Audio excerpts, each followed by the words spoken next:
Hello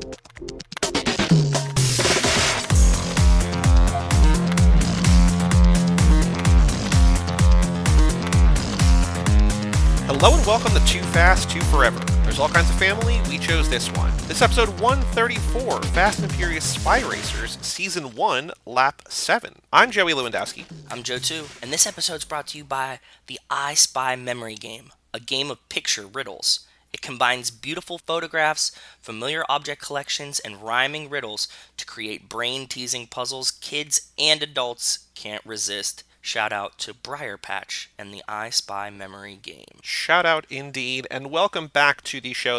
We're mixing things up in case you didn't listen to the end of the previous episode. We are not doing Furious 7 today, we're doing Spy Racers Season 1, because on Friday, we are covering the just now newly released, now available on Netflix, Fast and Furious Spy Racers Season 2. So today, Nico and Kevo are joining us for the first season. Then Joe, you and I are doing Season 2 on Friday. And then Nico and Kevo are coming back next week for a bonus Nico-Kevo episode, regularly scheduled for us, to talk about the Season 2 episodes again. So 3 in a row, Spy Racers. Whew! A lot of Spy Racers. It's a lot. A lot of Spy Racers. And as we will talk about in the back half of this, never thought we would watch it again. And here we are talking about it once again. Not a bad thing. Not a bad thing. No, definitely not. Just a lot of Spy Racers the past week. All 16 episodes in my brain, for at least for the time being. So boy, but It's extracurricular activities. Joe, aside from watching all of these Spy Racers episodes over and over again, what have you been up to since we last spoke? Rachel and I came down to visit her parents. So right, you're there now. Okay, yes. Yes, so I'm in Delaware currently. That's pretty much it, man. We were watching a ton of Spy Racers. Oh, you know what? I was watching the NHL free agency opening yesterday, too. How do they televise that? Like, what does that actually include? It was the first day of free agency, so it's kind of like the trade deadline day. NHL Network at noon, they were like, okay, free agency's open, and then, like, you start seeing all the tweets come in, like, this guy's going here, this guy's going to go here. I was just, curious and fascinated by what was going to happen yesterday, because there's, like, all these goalies on the market, and it seemed like everybody just played goalie musical chairs all day. Well, clearly you don't need any goalies.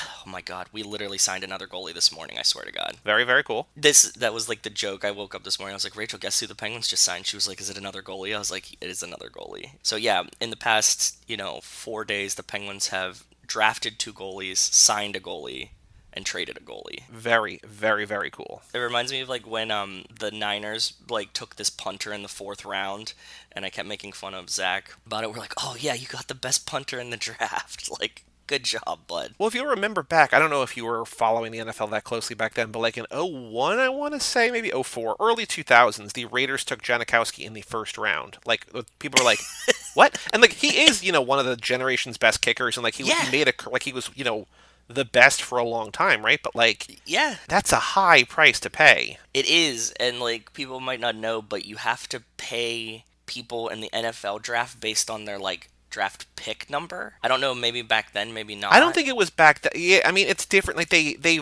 did that, I think, explicitly to keep things down, because like, number 1 quarterbacks were getting, like, because the Raiders also took like Jamarcus Russell and paid him a whole lot of money, and he was a bust. And I think that changed to help teams as opposed to help players. Like, it raised other people, but like, there's like the slotted what they should get paid, essentially. Yes. So like, a rookie deal quarterback, a good quarterback on a rookie deal is like the most valuable thing or whatever. But yeah, if they drafted a quarterback if they drafted a kicker now in the 1st round, like, he would be getting quarterback money, which is crazy. Insane. That's what I was doing yesterday. Nothing much besides that. How about you, buddy? What have you been up to? Well, the Yankees lost, but it was a good series, and they just didn't hit, essentially, which is okay. They stretched to 5, which was good. That's good. Your boy Garrett Cole, former Pirates, and Tyler Glasnow, both former Pirates pitchers, were pitching against each other yesterday.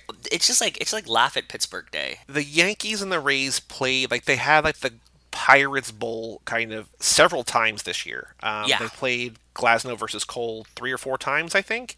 The Rays won every single game. And this time, early in the year, Cole just didn't have his shit together. Like, they signed him to a 9-year, $324 million deal. Insanity. It was huge money, and like, he was just not good. I would say he wasn't good for a while. Like, he just like was like, ERA of like 4 to 5, like, not great. Like, especially, below league average, and especially for somebody making $36 million a year, right? But then he got his act together, cool. Got a different catcher who did well, and like, he threw 5 innings of 1-hit ball last night. The only hit he gave up was a home run, but he left tied 1-1, and the Yankees wound up losing 2-1. So Oh, that's a low scoring game too. Yeah. It is a low scoring game. Now the Rays are going to go to face the Astros, who just came off the cheating scandal, but now in a year without cheating, still made the ALCS and like look dominant. So Wow. sorry, Wells, that the A's lost to the Astros. It's a weird thing to like. Should you root for the Astros, who are No. like absolute villains, but also now they're like, hey, no, we're actually good. Like, there's an interesting story Dynamic. element there. Yeah, I agree. I would say fuck them. Like until Yeah. all those guys are gone down the line. Like I want like a whole staff overhaul. And once that's done, then I'm like, then you can be like, okay, like you don't have to carry this burden forever. But as long as they still have people that were part of the cheating scandal, then fuck them. I don't know what to think about it. I mean, it's impressive, but I don't want to root for them. I think I'm rooting for the Dodgers. Like, if the Rays weren't Yankee killers, I would root for them because they are like everything they do about how they build a team and everything is just impressive and amazing and Yeah, super yeah. cool. I can't I can't root for them. So I think I'm rooting for the Dodgers just because that's kind of boring, but they have Mookie Betts, who I love, and they're just a cool, good team to like. So they're the Yankees of the NL, whatever. But it is what it is. So I'm not sure if I'm going to watch baseball because it's kind of like Yeah, I I like feel you. sports, but I more so just like the Yankees. So Yeah, it's one of those things. If it's on, it's on. I'm trying to think. I don't think there's anything else. No Spelunky updates at the moment.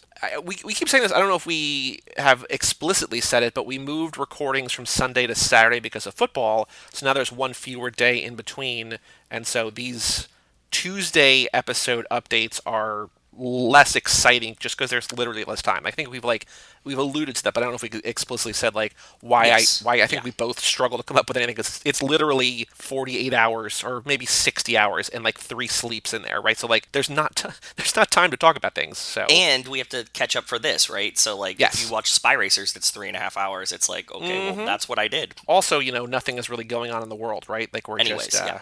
yeah. Joe, we have an email address here on the show, family@cageclub.me, and I went out of order again today because we only have one email, but it's an important one. New $5 patron, meet Jessica Collins, aka Ooh. Montez.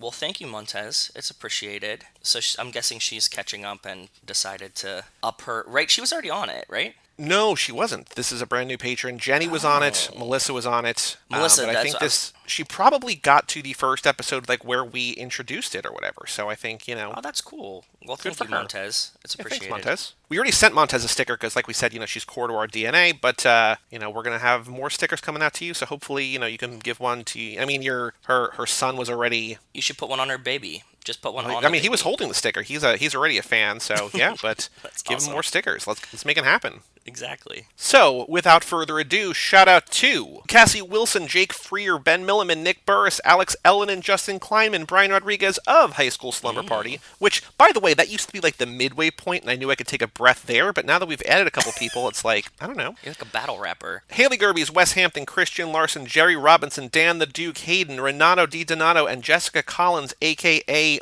Montez. Thank you all so much for supporting at the $5 level or above. Thank It is you. truly appreciated. It is very appreciated. Thank you. Thank you. Thank you. If you are at the $10 level or above, you can get movies to pick. We are now, important note, we are now officially halfway through this lap. This marks episode 25, and there are going to be 48, I think, 48 episodes this lap. We have still, it feels like we've been in this lap forever.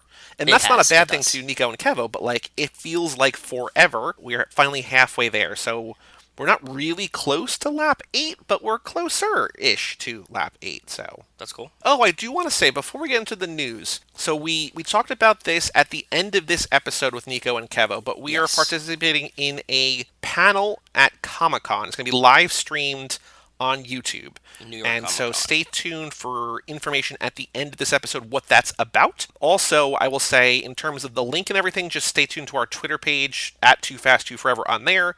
And we are going to, send out the link. I think, from what I understand, I think anybody can watch it. I think it's open to the public. Yeah, it seemed But like we will that, right? find out. Yeah. Go to Too Fast Too Forever on Twitter and find out what's going on there. But that's happening tomorrow night, I think at 7 Eastern. So Wednesday the 14th? What is this? 14th, yes. Family at cageclub.me if you want to email us about it, or just at Too Fast Too Forever on Twitter to find the link over there. But it should be cool. It's going to be you, me, Rachel, Nico. I think that's it. Maybe Kevo? Kevo, but I'm not sure. I don't know if Kevo is Kevo involved. Felt like it. I think so. Why wouldn't he be involved? Tomorrow night, Wednesday the 14th, on the Comic Con YouTube page. I think the official. I don't know. We'll find out. We sound so confused about it because Nico is actually the man behind everything. So it's not like Joey is preparing it, right? So We're all in it together. We're gonna figure it out, but it's gonna be cool. I think it's about half an hour, I think. But it's a half an just hour, again, yeah. stay tuned for all that stuff, and we'll get it done. So yeah, Yeah. very cool, very cool opportunity, I think. And shout out once again to Nico for I thinking of appreciate us him. and pitching it, and the Comic Con people for letting us talk there. Yeah, it's gonna be cool. I'm still in shock about it, and I think that it's gonna be an awesome thing. So hopefully we find new Fast and the Furious fans, right? Like Yeah. that's the main goal, is to just tell everyone like, hey, there's something in there for you, and I'm sure you guys know that. So preaching the gospel of Dom. Yes. Truly, truly. So check that out. On the streets, Joe, any news about the Fast and Furious? That was the news about us, but any news about the Fast and Furious that you have seen in the last couple of days? No, I haven't. Other than the TV show is out. I think I had a dream last night that there was like another Fast and the Furious thing that was coming out. Well, I was thinking about while I was watching, because as people probably know, as we record this, we are about to record the back half of the next episode, so we just watched season 2. Yeah. I was thinking about while watching it that like the last thing that we got Fast and Furious. I mean, there's the video game, but like the last like video content we got was the first season that was at Christmas, and now there's this That's again, right. right? So like Yeah, there's because we just were supposed to have they're the movie in between, but we didn't. So yeah. flooding our feed with this because the way that animation works is usually like, I think like a 3-year window ish between whatever and whatever. 3 year window, really? Generally, I mean, I think it depends on the kind of animation, but it often can be 3 years between when they actually like do the voices or like start or whatever, and when it actually hits stuff. So like essentially, like if you're making a show like this, they would have to have already cleared season 2 by the time season 1 was being done. I don't know how Netflix does it, but I think that they generally would like say, "Hey, we'll give you 2 or maybe 3 seasons, and we'll go from there." There was a Family Guy writer that I was on a podcast I was listening to, and he was talking about how many episodes they like, what they were working on pandemic wise, right? Because like, well, we're actually like 18 months, like we have like 18 months of like episodes written, like we're In doing the like bag. basically a season and a half from now. Yeah, in animation, like live action stuff, I think is more maybe 3, 4, 5 months, depending on what it is, like when things get released or whatever. Animation, like there might be like a dry spell in animated shows, not this upcoming year, but maybe 2022. I don't know. I feel like animation might not be like, I don't know, I'm talking off the top of my head, but I feel like animation might not be hit as hard because you could essentially do this work kind of from home. The difficult part is the actual drawing of it. So like if they outsource to Korea or to wherever, right? Like it's are they able to be in a room and draw it? Okay. But But yes, the computer voice work, animation. absolutely. You can do it from like your bedroom closet, right? So they just got like a Exactly. nice Like us, soundproof yeah. room and a nice microphone, right? So yeah. Yeah. So any other news that no other news that you've seen? No, none on my end. Nope. All right then, Joe. The Ana Lucia Cortez Leticia Ortiz Lost for a Minute episode SOS, and this again a Rose and Bernard episode. Whew. I was super, super pleasantly surprised by that. But you told me last time, and I was like, oh, this is fun.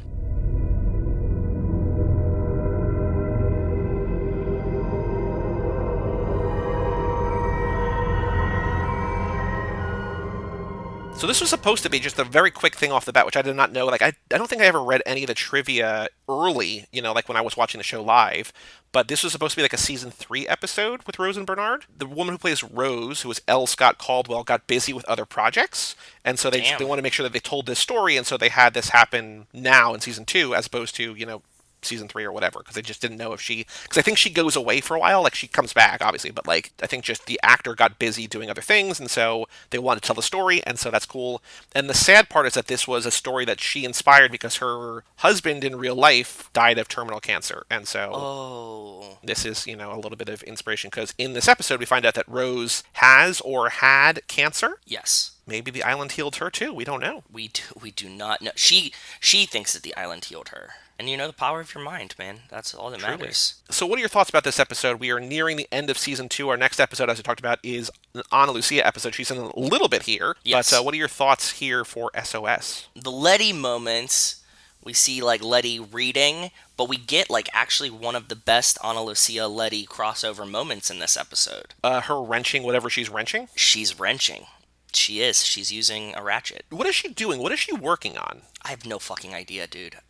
Like they don't explain it. She's just wrenching. Yeah, I Because was it thinking the same thing. Is it's like is it part of like a security system or like is she repairing part?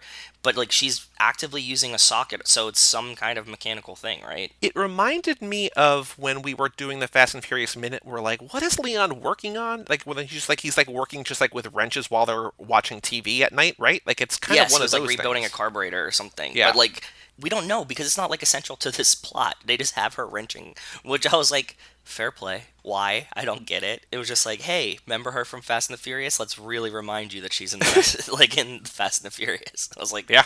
interesting choice, but it worked. Again, another episode where she's not really in. He's still locked up. Jack decides that he wants to go try to trade him for Walt. That's the plan. The Rose and Bernard story is like Rose's husband, Bernard, wants to create a giant SOS sign so that if a plane flies over, because they know that there's a plane that flew over to drop the food, that it knows that they're there and they need help. And then, we go through the whole thing where she had cancer and he took her to Australia for their honeymoon. So they're recently married, which is cool.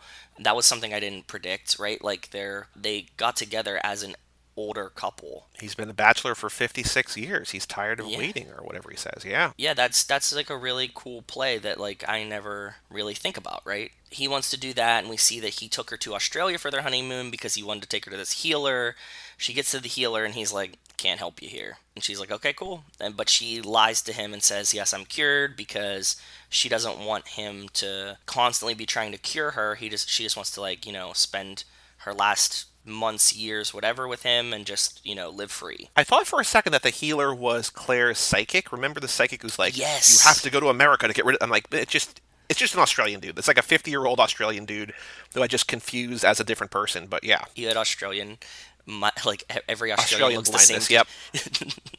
Looks the same to you. It's not the looks as much as just sounds the same to me, right? But yes, Yeah. exactly. The return, that trip is why they were on the plane going back to Yes. L.A., right? So that's when, and very brief moment where she drops a bottle of pills or whatever in the hot in the airport, and Locke picks them up and gives it to her from the wheelchair. So yeah, so that's why they were down under. And she knows that Locke was in a wheelchair, so that's why she like has that conversation with him when they're sitting there. Like, I know the island healed you. I'm Yep. not gonna tell anyone, but like I remember you were in a wheelchair.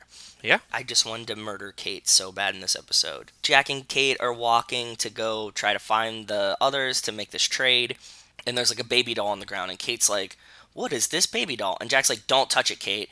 And like as he's saying like, "Don't touch it," of course her dumbass picks up this doll and gets netted. Which I thought was very funny because he's like, "Oh, you can hear me." Like he says something to her when they're both in the net, and she's like, because I just, he's saying what I'm sure you're shouting. Yes. I had a question for Rachel as I'm watching this episode. I'm like, am I the only one that hated Kate? Was there outrage at her from the fans while Oh the no, show everybody was... hated Kate. I think. Really? Because she said Well, no, that I was like, that like I specifically have a large hate. I mean, Rachel might know better than me, but I think, I mean, in a lot of my friends hate Kate and they hate Jack too. So like, it's you're not alone. I don't know if in the time, like the first time I watched the show, it's different. I think maybe now, 16 years after the show began or whatever. But like, the show is so firmly wants to put you in the Jack and Kate camp, and like they're the heroes and they're the ones or whatever. But like, Yes. I don't think people like them, especially by the end. I think they're just like, for better or worse, right? Like they're There. there. That's what I'm trying to figure out because like this is my first watch through, so I'm like, is she supposed to be as annoying as she is? Like reflectively, I can see people being like, "Oh, like once the show wraps, because they know the whole trajectory of the character arc, and like at that point, you can like reestablish what you feel and like learn, like see different things in it." So I'm like, that's what I'm wondering. Like, am I missing something? Like, is there like a point where you're like, "Oh yeah, she's great," or do I just hate her now? Am I on the right emotional path? The main thing is the end of this episode, and that's that we get Michael back. Beaten and bloodied and thrown at their feet. Yep. You don't see anybody else, right? It's just like pouring rain. Yeah, Jack goes out to where he met Tom Friendly and the whole group of people, and he's just like, we're going to do the trade, and they just wait there. He's like, I'm going to wait as long as it takes. That's when Michael shows up, or they just dump him, but we don't see who dumps him or anything like that, so yeah. Yeah. There was no like lead up to this. It's just like Michael's like thrust upon them on the ground, and Yep. he's like bloody and beaten. Yep. And so Michael's back. That's cool. We have Charlie and Echo. You were right. They were building a Yes! church. Charlie admits it. You're right. Yes, I took a guess, but I think that like it made sense, right? Like so, yeah, I felt good about that when he's like they're building a church. I was like, see, I knew it. That was a good one. The other thing I liked about this, in terms of the Bernard element of it all, is that we have him being cranky and being an asshole to people, and like everybody's angry at him for the way he's behaving, but he has a reason. Like, he's like, my wife is healed and I want to spend my life with her now, or whatever. Now that, now that she's finally healed by this guy that I brought her to, right? They're newlyweds. Yeah. As much as they're like an old couple, they're still newlyweds. He's like, I want to, start doing things with her. So she says, I need to confess to you that he didn't heal me. I lied to you, but this island healed me. He's like, okay, cool. Like, if the island healed you, I don't have to be an asshole. We can just hang out here because this is where you're meant to be. Yes. And he has a point. It seems like everybody's gotten a little too comfortable, right? You guys are getting a little too relaxed that like you're starting to build routines and stuff. Like, nobody's trying to be like, hey, we're getting out of here anymore. It's like, hey, we're just living here. So like, as much as he is being an asshole, I kind of feel his vibe. Like, that's right. Yeah. Kate tells Jack about the other hatch, saying that she felt out of the club, like she was holding that, a secret. She's so stupid. I know. But I mean, there is a club. Like, there is a club. She's annoying, but Jack does keep secrets from everyone, and like, for the greater good or whatever. But like, they're all in this together, and people are getting comfortable here, probably because they don't know what's actually going on the island, right? Like, it's crazy. There's craziness out there. It was like such like a weird, like, well, now that we're like talking again, blah blah blah. It's like, no, man, like, you guys need to work as a team. Like, why are you doing this weird like clicky bullshit? That's what would happen, I'm sure. So yeah. The only other thing I want to say is that there's a line from Anna. She says, hey, I pushed your button. And Locke says it's not my button, but I think it's just kind of a, hey, I pushed your button. So yeah, exactly. So the next episode is Two for the Road, and this is a Ana Lucia episode. So we are nearing the end of the season. I think there's like 4 episodes left, so we're almost done with season 2, which is pretty exciting. That is It's been a slow endeavor, but it's getting there. We're getting there. It's building up, and the important thing is that you like the show. Yeah, Rachel said the same thing. She's really stoked at how much I'm enjoying it, and I really do think that the pacing for this show is helping me curb we do this thing where like Rachel and I will like blow through a show real quick and then burn out like immediately and just stop. And it's just because we get like really excited about something, we like just jump into it. As much as I say that I get frustrated with like weekly releases and stuff like, TV Now, it makes it more palatable. Like when you release like, 20 episodes on Netflix in one day, like Rachel and I will watch like 12 of them in a night and then be like, okay, we're good for a while. Yeah, there's a reason that TV worked for 70 years the way it did. Exactly, yes. There's so much that I want to watch, but basically, if a show is on TV, like on broadcast, I'm current on it because I'm able to keep up with one a week for however long. I get overwhelmed when I'm like, cool, there's a show that I know I'm going to love, but it's just 10 hours. And oh, by the way, there's 2 more shows coming out next weekend that I really want to see. And there's another show the weekend after. It's just like, there's too much at once. And instead of just doing an hour a day or whatever, just slowly doing it, I feel like it's just overwhelming, right? So, I don't know. You don't seem to get as burnt out as I do, though. Like, I'm like crash and burn situation, so like you're like, if you do it, but you pace yourself too, so I guess this plays into it. So yeah, I think 4 more episodes this season, and the next one is the important one because it's the Ana Lucia one, but we will get there when we get there. Next episode, 2 for the Road, because that's the benefit of not doing like a main canonical movie.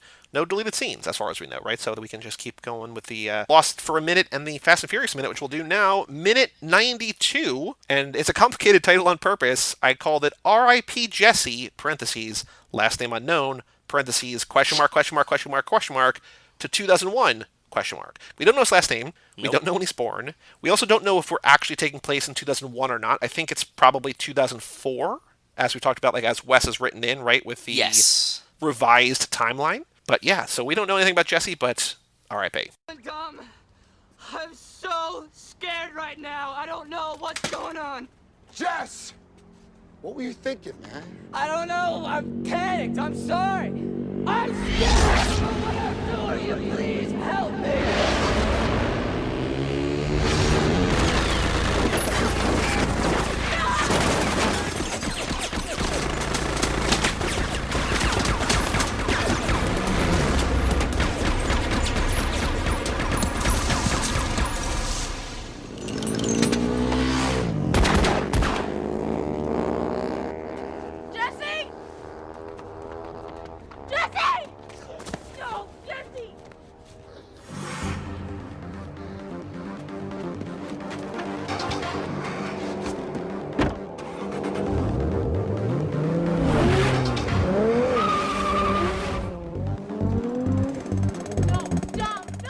So in this minute, Jesse apologizes to Dom, who tosses his gun aside to appease Brian. Dom's spidey sense tingles as he hears Johnny Tran and Lance approach on their motorcycles. Johnny Tran and Lance shoot up 1327, kill Jesse, and riddle his car with bullets. Mia hides on the porch as Dom scrambles across the grass and into the line of fire. Dom and Mia rush to help Jesse. They embrace him, but it's too late. Brian shoots after Johnny Tran and Lance, then gets in his car to chase them down.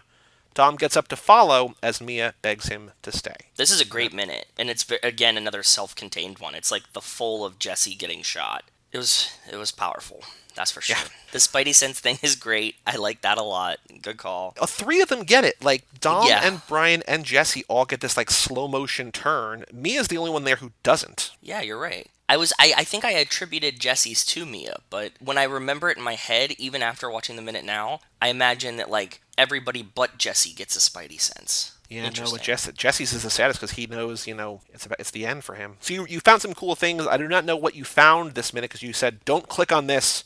I've got things to tell you, but what's going on? What's very cool that you have found for me in this minute, or for us, for everyone in this minute? I got the gun, got the cars, like some of the cars on the street, the motorcycles that they're on.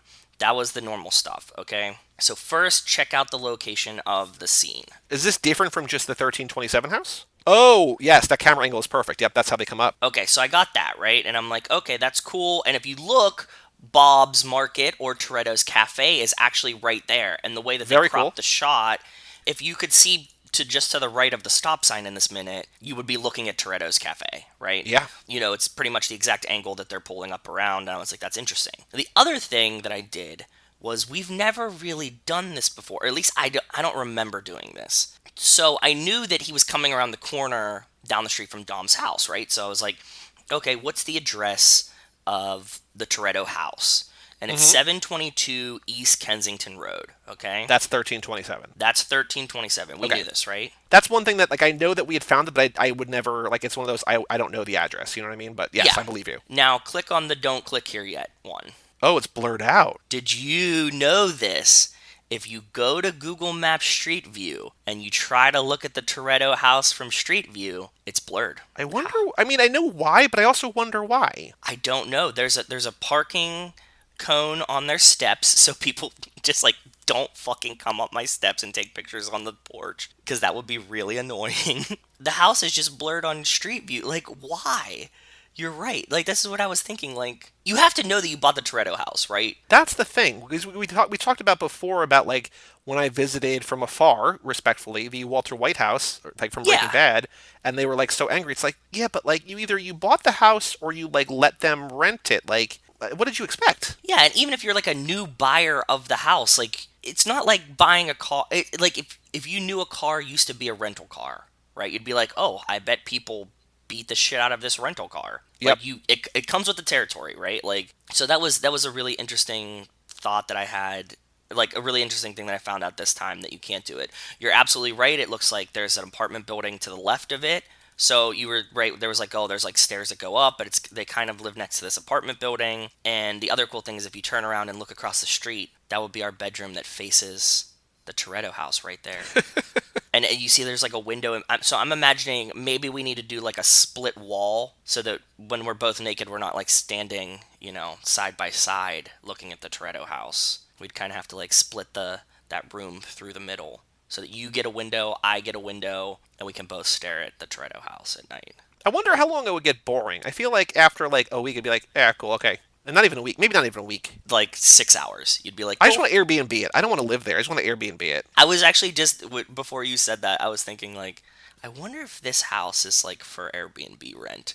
There has to be one in this neighborhood, right? That you could rent that's, like, down the street. And I'm sure that whoever owns 1327, like, hates those people because it's almost, I would guess, largely rented out by people who are fans of the movie, fans of the franchise. We'll check in tomorrow. Check out Sunday. Yeah, there's ones that are, like, around there. Airbnb obviously doesn't tell you the addresses of these things, so... Oh, right, yes. That makes sense. So you just pick the neighborhood or whatever, right? Pretty much? Yeah. There's, like, a bunch of downtown apartments and cozy rooms for rent right around that area, so I guess we could kind of figure it out, but yeah. Oh, so I want you to start click on some of these clothing pictures. So I was noticing, like, this is like the last 10 or 12 minutes have all happened within the same hour or two, like the same morning at least, right? Because they do the heist and then they, send Vince off to the hospital and then they go back to the house or whatever. Yes. But so like the clothing is not really changed, but I've noticed here that Dom is wearing shoes. They're like probably boots that have like what look like 2-inch lifts, kind of, which, according to Google, Vin Diesel, I think, is 6 feet, so it doesn't need it. But, like, I know Paul Walker's a couple inches taller, but I wonder if this was, like, to give him a little bit of height. But he's very visibly wearing shoes that give him a little bit of extra height here. But then if you click on Mia's wearing these things that probably have, like, a 4 or 5-inch lift in the back, which is great. Like, it's a huge... Maybe just at the time, I don't know, Kara, right in. There's like a 4 or 5-inch heel, but like it's like a block or like a wide or like a chunk heel or whatever it's called. Wedge. It is insane. And I'm like, whoa. So like I thought Doms are crazy that look kind of like actor shoes. And this kind of looks like fashion. They came from Race Wars, right? Brian and Mia? Yeah, they came from Race Wars. There's reason to be fashionable there, but I mean, she's also home, right? So she could have changed. Because we see Dom's shirt still have blood on it, so he didn't change. Right. And he's walking out. Dom gets home, goes straight to the garage. And gets his gun. Mia goes inside to do whatever Mia's doing, maybe getting cleaned up or whatever, like a normal person would do. But I'm saying, like, the timing is so short. Like, because we're led to believe that, like, Dom had just arrived at home, walks in the garage, grabs a gun, and is walking out as Brian pulls up. Mm-hmm. So how many seconds could Mia have been in the house, like, as this exchange starts taking place? Like 3, maybe? Like, she might have, like, unlocked the door. That's about as far as she would have gotten. Good question. Good call. Good question. Unless, like, Dom was, like, dicking around or, like, putting parts of the car together and she's been inside for longer. But it seems like he, like, walked in, walked out. There are a couple other pictures. I just put pictures of Johnny and Lance, what they're wearing here. Johnny, again, I think we talked about this a while ago when we saw it the first time, but he has black helmet with what looks like maybe like the green doctor's staff, like the snakes around the staff. But it kind of also looks like a Yoda head. I'm sure it's not, but like, I think that's just, like, fun time decals for motorcycle helmets. Like, I think that just, like, exists. Like, it's the branding of the motorcycle helmet. Makes sense. More so than, he put this decal on it. It seems like something that would have been there when he purchased it. And the only other thing of note that I wanted to mention, I think I said this last time, I thought the song that was playing last time was the song Fourth Floor by BT. I think that's the song that actually starts here. So I don't know what the last minute song was. I didn't realize how important that one YouTube video was until it got erased, right? But like... Yeah, I know. I don't think there's anything else of note. Anything else you want to say in this minute? Again, a lot to talk about in this minute, but anything else of note in minute 92? And then we got to come up with a trivia question, which I have not thought of yet. You were saying Dom might be wearing lifts or something, but they might just be like thick engineering boots, like mechanics boots or something. Like the heel seems thick, but then I was thinking back to like boots that I have that like I use in the snow, workman's boots. And I think that the heel's probably about the same height. It might be. I just, my brain went to, because again, we Mike and I finished Cruise Club this year, and knowing how Tom Cruise is like 5'6" or whatever, and like always needs different kinds of things to like look tall. Whatever, right? Like, my brain is not trained to go for that, but it's just something I think of, so. It makes sense. I just didn't think we can say definitively either way. Sure, for Vin and his boots. Is there a trivia question that you have in mind? Because I have not really thought about one yet. No. Who's the first to chase after Johnny Tran? Who is holding Jesse after he gets shot? These kind of things. Because I don't think that we could ask things like Johnny Tran's turning by Toretto Cafe. Oh, we could do what you were not confused by before, what you mentioned before that you didn't remember. Who does not get a Spidey sense slow motion turn toward them? We named the 4 characters, and it can be Mia. Ooh, I like that. Yeah, that's fair. Because you were saying before that you thought that it was Jesse who didn't get one. So maybe if other people think of it the same way that you do, that could be a kind of a trick question, possibly. Yes, and it's a which one is not. I kind of like questions like that. That's a good. Yeah, I like that. That's very, very good. Which character do we not see do a slow motion, quote unquote, Spidey sense turn to see Johnny and Lance arrive to shoot and kill Jesse? Yeah. Or as Johnny and Lance arrive to shoot? The answer is Mia. We got Brian, Dom, Jesse, and Mia. Yeah, very cool. That's a good question. I like that, and it's fair. I wasn't even thinking about it, but then when you brought up your if it's a question that you would probably get wrong thinking about it, I think that's a good barometer to put as a minute. I question. agree. All right, let's take a break and then let us bring in Nico and Kevo to talk about Fast and Furious Spy Racers Season 1.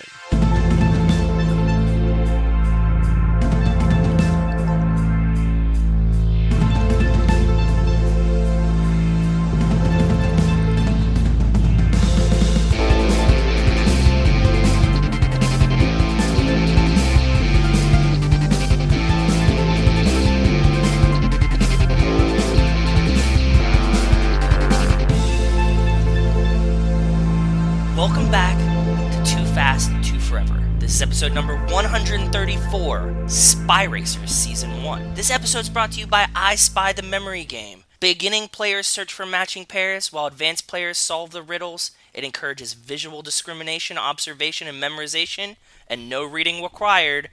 Check out I Spy Memory Game. Shout out to I Spy Memory Game. I thought maybe the next episode, we still got a couple more Spy Racers episodes coming up. Did you grow up reading those I Spy books? I did. Yeah, I mean, I think everybody had them, right? Like, I loved them. I mean, they were my favorite things when I was little. But yeah, hoo boy. Maybe they'll sponsor a future episode. Shout out to them. Hopefully you hear us. I didn't have one, but I knew they existed. Well, that's important. I mean, knowing is half the battle, as G.I. Joe said. yeah, exactly. With us tonight, one of those voices you just heard back from the Husbands Talking More or Less podcast. We are mixing up the order this lap to accommodate for the sort of semi-kind of surprise release of Spy Racer Season 2. Yes. We are talking the next 3 episodes tonight, then Friday, just me and Joe, and then next Tuesday with these guys again, we have Kevo, Risse, and Nico Vasilo. Hello, guys. Hey there. Hello. Welcome back to the show. Not Furious 7, so we built up the hype to like, hey, Jason Statham's almost here, and we're like, we're going to make you wait a little bit longer. Hopefully that wasn't a bad thing. No, because I loved this. Oh, I'm so Which excited. I am very glad, because like, when Joe, I don't want to put words in your mouth, Joe, but like when we watched the first time, we were both like, yeah, that was fun. Like that was on brand for Fast and Furious. We liked it. We had a good time, but I never thought we would talk about it again. Same. And then this lap, you were like, I really want to talk about that. We're like, cool, let's do it.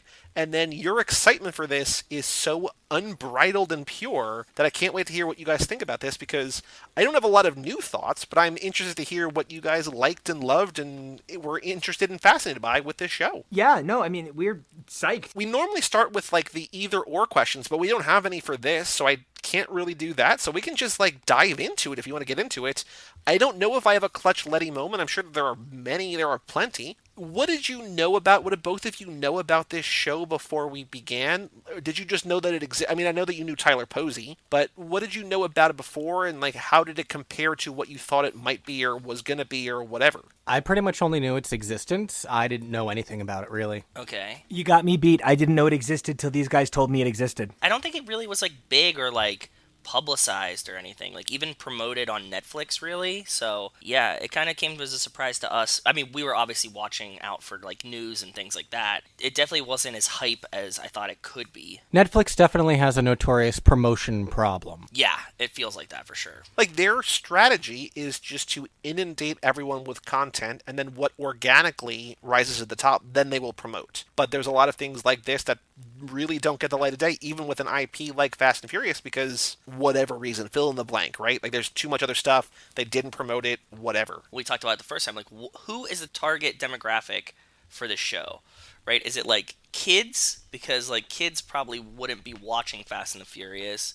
Is it like adults because it's a cartoon? It has to be for like parents that like Fast and the Furious, something for their children to watch. That want to get their kids into the franchise, like an entry point for that. Yeah, kind of has like this weird place demographic wise of like who is this for too. I have a question for both of you, and I might even have answers myself, but I feel like you guys are more in tune with the changing face and changing nature of tentpole IP and big franchises, and also more in touch with kind of like, I don't want to say like kids programming, but like I feel like, you know, stuff like, I know that you guys love Power Rangers, and like that's a world it's fair. Loved growing up, and like I don't mean it as a negative, like it's just like, Yeah. it's a world that I'm not in, and I wonder, like my question is, are there a lot of these kind of things where it's like an adult property, ostensibly, that they then try to pivot, like, to younger generations, like some maybe animated DC show. Are there a lot of those? And if there are, like, is this a good example of it? Like, I'm wondering, like, from that element, and this might be unique, and I don't know if we can have this conversation.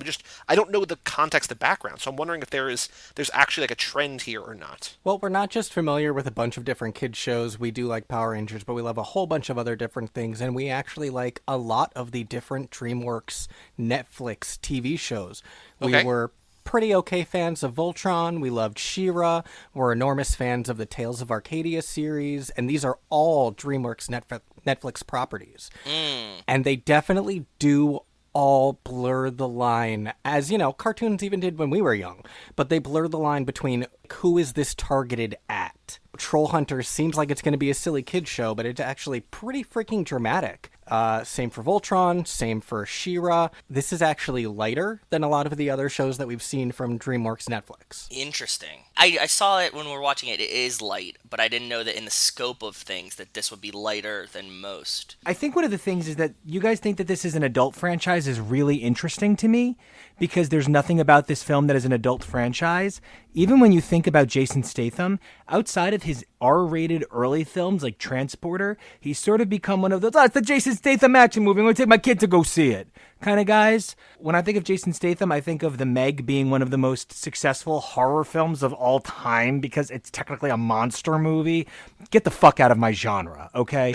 But Vin Diesel is sort of like the little Debbie of action stars. You can just slap him on the box and everybody thinks it's delicious. That it is significant that you guys are approaching this as adults, but as somebody who teaches high schoolers, I'm telling you right now, high schoolers don't think of this as an adult franchise. I think that's a very apt point, and I think maybe my description of it as an adult is, like, not explicitly for children, but maybe it is. Maybe I'm wrong there. I feel like this is maybe, like, the first kind of, like, grown-up franchise. Like, you're a big kid now, you get to see these movies, it's a PG-13, like, that middle ground, maybe? Is that more fair, or is that still, am I still raising the bar too much in terms of age? No, I think part of Nico's point as well, you know, you keep saying, is it for kids or is it for adults? But Nico's point is specifically, it's probably more like for teens, which is an actual legitimate middle ground target audience.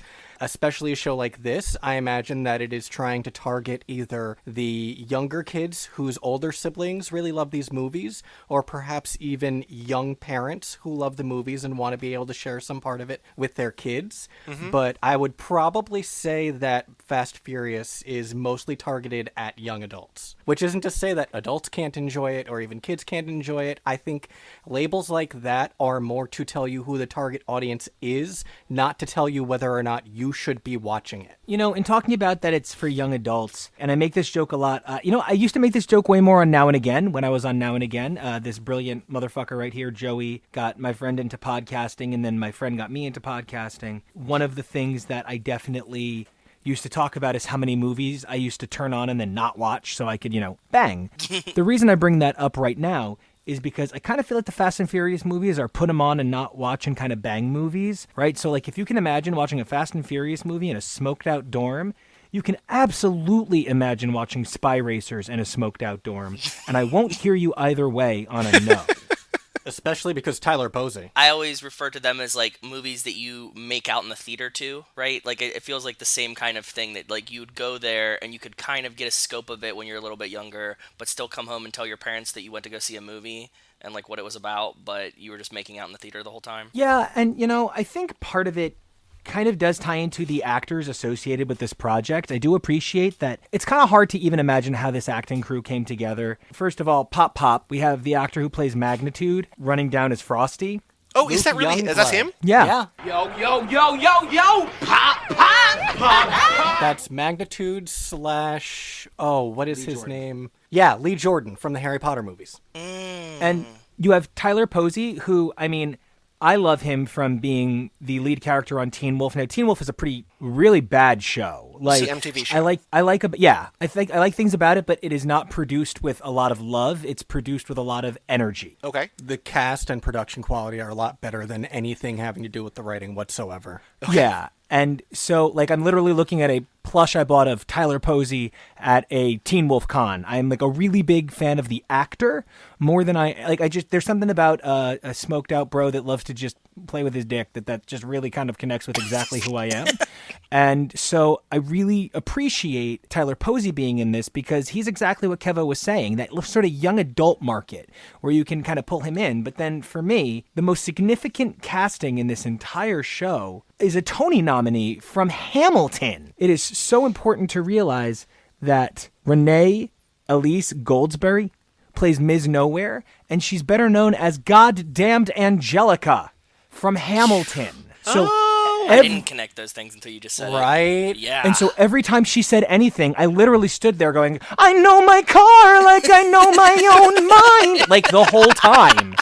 I don't want to get into it, but I think Ms. Nowhere is my favorite character in the entire franchise. Like, sorry, Han, but that is the Letty moment in this movie was Save the Kids. I actually cried. Wow. That's awesome. What's very cool and a little weird, and this is what I was trying to describe to you guys via Messenger today, is that Ms. Nowhere is not in the movies yet, but the organization in which she works kind of is, and you would have known about that if we watched these chronologically. So there's going to be connections. So I'm very fascinated. Like, I don't know if it's going to play out at all, but I'm wondering now that you have the basis as Ms. Nowhere, if the things you're going to learn starting in 7 that build on that mythology play out any differently. Like, it's kind of a weird Way to do backing it. into something that we didn't expect, but fascinating. But I'm glad that you love her, because I think what played best for me this time around, like, the kids all played about the same to me. Her and her sidekick, or whatever you want to call her Yeah. assistant, the dude who's... Gary. Yeah, like, I liked them more. Get your own pickles! He was voiced by the actor who is the voice of Cuphead. Oh, Which, cool. I know we've talked about how I have emotional problems about playing Halo. Halo is a game that I enjoy playing because it reminds me how to be smart. Cuphead is the first and only video game in my entire life I have ever become so angry I have smashed something till it broke. Oh, you need to start playing more games like I play, like Spelunky, like man, oh man. But yeah, Cuphead, Joe, I don't know if you know what Cuphead. No. Cuphead is, it looks like it's got the art essentially of like Steamboat Willie, like kind of It's known as old-timey- rubber hose. It's because everything looks like it's attached by rubber hoses and then it's inflated hands and stuff. It's an art style known as rubber hose. It's Okay. beautiful, it's hand drawn, and it is also like, it's a brutal, like bullet hell kind of game. To watch people speed run that like perfect, because you can like beat a level, but then you can actually like really beat a level, and to watch the people play that game who are good at the game, like good at the game. Like, I beat the game, but I did not beat the game, if you know what I mean. Like, Yeah. it's a level of concentration and ability and memorization, and like, that's what you were talking about before with Spelunky. It's like, these are the people who like memorize a thing and like the hitboxes, but like Nico getting frustrated with that game, like, it is beautiful to look at, it's amazing to play, but boy oh boy is it frustrating. Yeah. And like, I don't know if this has ever come up on this show, but one of my hobbies is actually Super Mario Brother 1 speedruns and Super Mario Brothers 3 speedruns. No. Okay. So like, I know where the glitch blocks are and I know where you can move through the wall. I know that you have 3 seconds with the warp pipe, but if you can do it without missing the glitch block, you can do it without the warp pipe 2 seconds shorter. Speedrunning Super Mario 1 and 3 is like my shit, and I've got Super Mario Brothers 2 memorized by pixel. I know where to go down what tube to get what mushroom. And I mean like Doki Doki Panic. I don't mean the lost levels. I can't do the lost levels. That is a Cuphead level of I fucking hate you. So, I mean, this probably isn't my favorite entry in the series. I guess 5 is my favorite entry in the series still, maybe 6. There's something about Daddy Dom and the way his family grows that I love, but I specifically feel like this is a necessary entry into the franchise to create a humanization factor. One thing that we've been having a conversation about this lap, again, the whole show, is like the representation, and I think that this is important in a lot of ways. Like, this is the first true queer representation with Frosty's moms being in the show, and there's a lot here that you're talking about different gender portrayals and different, more non-white characters and the way that they're drawing and characterizing people. And it feels important in a way that I think the big takeaway is that they could have just like half-assed a show about Fast and Furious, like an animated show, like let's just get it out there for the kids. But they didn't, I don't think. I'm a little curious / annoyed as to why they severely lightened the skin tones for Tony and Shashi, because their voice actors are both a lot browner than the characters. I have to imagine it was just a pre-existing model, and frankly, the Scottish one with the red hair, Yeah. he was voiced by the same person who voiced Gary, who was a black man. So I was like, you know what? Okay, if you're having people of color voice white people, it doesn't exactly wash, but it makes a difference. Yeah, that's cool. I didn't know that until I just looked at this the thing that you sent with all the pictures next to them. That's really cool. Oh, I'm loving that site. Is that a site that you've referenced before? Because, like, I was saying that, like, I have... No. I have, like, a decent, like, intro level, or maybe, like, 200 level. Like, a little bit better than intro level. Like, I have a good thing for voices. Essentially, my portal into figuring out voice actors was Futurama. Because I was like, oh my... Like, Billy West does... same. How many people? Like, there's... Like, what? And then, oh, he also does Bugs Bunny. Like, what? Hold on. Like, I gotta take a step I'm back. his friend Jesus. Right? It's crazy to me. And so from that show, I kind of did a little bit in like, oh, like Lauren Tom, I don't know what she's doing now, but like she's also like a live action actor, whatever, right? So like I kind of spiraled down that a little bit. So like I have a little bit of a background there, but then you found this thing, and I didn't dig deep, and we didn't talk about it the first time, Joe, like who these people are. Like, I knew the name Tyler Posey. There's a whole world here. Like, all these connections you're making in the site that you found with the picture of the actor side by side with the character, it's like, It's very nice this is like, for my brain. this is very helpful. I was just Googling to see if there was anything that could tell me who the voice cast was in terms of all, like, the different characters throughout it. BehindTheVoiceActors.com. Like, I had never seen this site before, and now I love it. Because, yeah, Joe, I'm with you, where, like, I have to assume it has something to do with both being raised on the Disney Afternoon and all those cartoons, plus loving things like Power Rangers, where you sort of get an ear to understand when something is voiceover work, that I just have always, like, paid attention to voice actors. I still don't know how I recognized Serena Williams' voice when she guest appeared on Avatar: The Last Airbender. Oh, God. She was in one episode. I had no reason to know that was Serena Williams. And I was like, is that Serena Williams? And I looked it up, and it was. It's always really interesting to see what sort of talent they bring in, especially on something like this. And this is such an interesting cross-section of actors. It's apparently Luke Youngblood's first ever voice work, which I'm shocked by, knowing that he's Magnitude from Community. I would think that he would do a lot more voices, but good for him. I mean, essentially because his character on Community, I don't want to say was just a voice, but like he was like his It was a character was a performance. GIF, right? Like it was just like it was like a boomerang. It was just like a pop pop. Like, Yeah. that's all he did. Like he was a sound effect. So what did you guys have favorite parts or favorite episodes or favorite? I know you said the save the kids moment. Other favorite moments, favorite elements of this show. Well, I'm not going to lie. I don't think there were really episodes. I think there were long-form commercials. As much as I liked it, I don't necessarily think this is the animated Nessun Dorma. Like, I'm not confused about what I watched. I really thought the vibe of what they were trying to portray was very in line with the film. I guess if I had to pick any moment that I enjoyed the most, it was when Dom came on the screen and I literally went, Daddy. That was definitely a moment for me. Probably the tomb and the helmet were my highlights. I wasn't expecting this super villain helmet. It's certainly hard to reconcile, at least for me currently, with the main franchise, but who knows what they could develop. I would love if Tyler Posey could appear as his character in the films. Right. I don't know if it'll happen, but he's so pretty and I want it. Does he look like Tony Toretto? A little. He's Yeah. got too many tattoos, which I hate. Okay. Yeah, he looks like a more Latino Tony Toretto, because Tony Toretto looks very, hey, I'm a generic Italian guy in a cartoon. And Tyler Posey looks very, hey guys, I'm Spanish bicultural, what's up? Tony's a little bit thicker than Posey as well. No offense to Posey, but you know. Yeah, Posey's got the thickness where it counts. Hey, what's up, Leaks? We will talk about, I believe, later this lab. We're going to do some kind of like watch a video of a playthrough of the video game and talk about that. But the characters in that video game that were designed for the video game, the characters in the game were modeled after the actors. And so there's a very direct correlation between if they want to take these characters created for the game and bring them to the movie, it makes sense. Like, it's a one-to-one. It's like, oh, I saw them in the game. I can see them in the movie, too. Here, it's a little bit different, but, like, because even Dom doesn't really look like Dom. Like, Dom in this kind of... No, those arms were bigger than Vin Diesel's arms have ever been. I'm sorry, Vin, but it's true. And also, he kind of looked like somebody piled some pudding on top of itself, and the pudding just walked into the scene driving a car.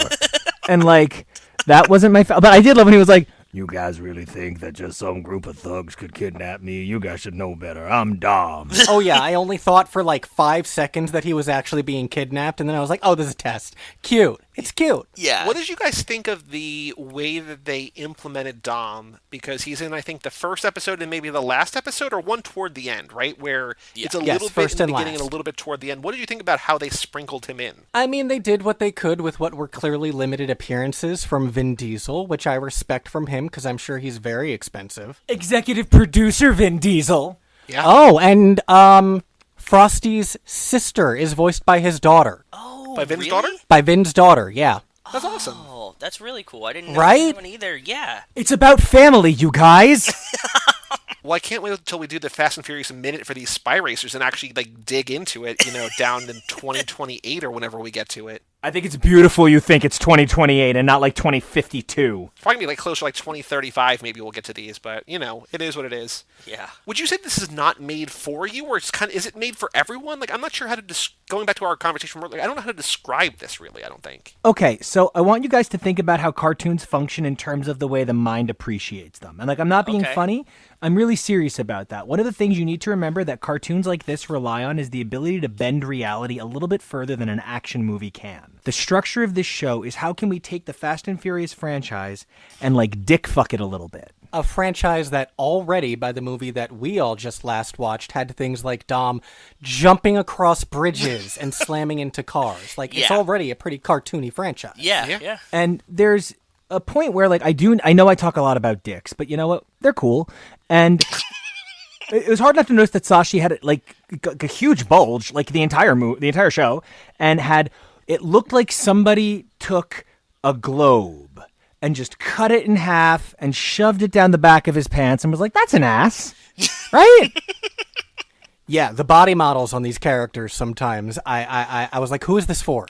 And I think what we need to appreciate is that when one of the most successful Netflix shows to date, whether or not you want to admit it, one of the most successful Netflix shows to date is Fuller House. And when Fuller House started, now I'm going to be honest with you, I don't like Full House. Like, I kind of genuinely particularly hate Full House. Okay. Fuller House is my healing show.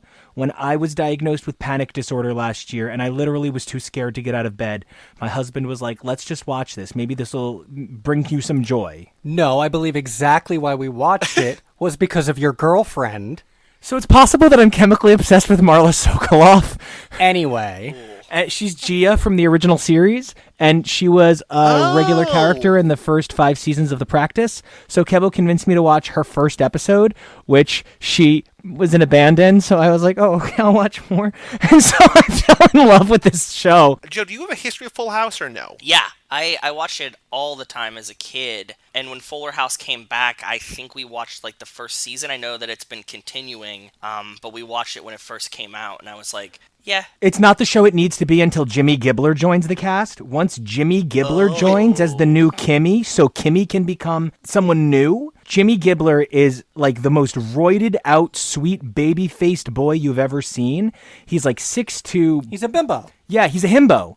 He's 1,000% a himbo. So anyway, Fuller House, there's moments in the first season where DJ makes jokes about having her pipes fixed by a guy who she thinks is the plumber, but he thinks is about to bang her. And like, it gets downright bawdy. Like, honestly, it would not have aired on network TV comfortably. Yeah. Oh my god, we're almost at the episode where Stephanie's like, you guys didn't eat my brownies, did you? Yeah, oh my god, right. How many times that Stephanie indicates that she smokes weed, Stephanie is canonically bisexual. The show is very different than Full House. Now, I bring this up because it ultimately kind of resolves into a lovely family show, but they had no idea what it was going to be in the beginning. They weren't sure, according to one writer, a gay writer no less, if it was going to be a show a la Sex and the City about 3 women trying to make it, or if it was going to be more of the family fare that made the franchise popular in the first place. And ultimately they went with, I guess, a healthier modern version of the original. I'm going to be fascinated to see if season 2 was a little bit more like, hey everybody, you're going to slam that yokai? Well, I'm going to do some drugs. Or if it's going to be a little bit more like, hey everybody, let's form a power circle of hugs. Because that's something too. We don't know with where the characters are left at the end of this season necessarily what we are going to get next season. Yeah. That's what I'm interested about. Like, we watched the trailer. They dropped a trailer like 3 weeks ago, and they're like, hey, by the way, next month, whole new season, they are going back for some reason, even though the franchise has gone there, they're going to Rio for season 2, which we've already done that. Like, we've done Fast 5. Oh, my baby loves me down in Rio de Janeiro. It's just so I can sing that.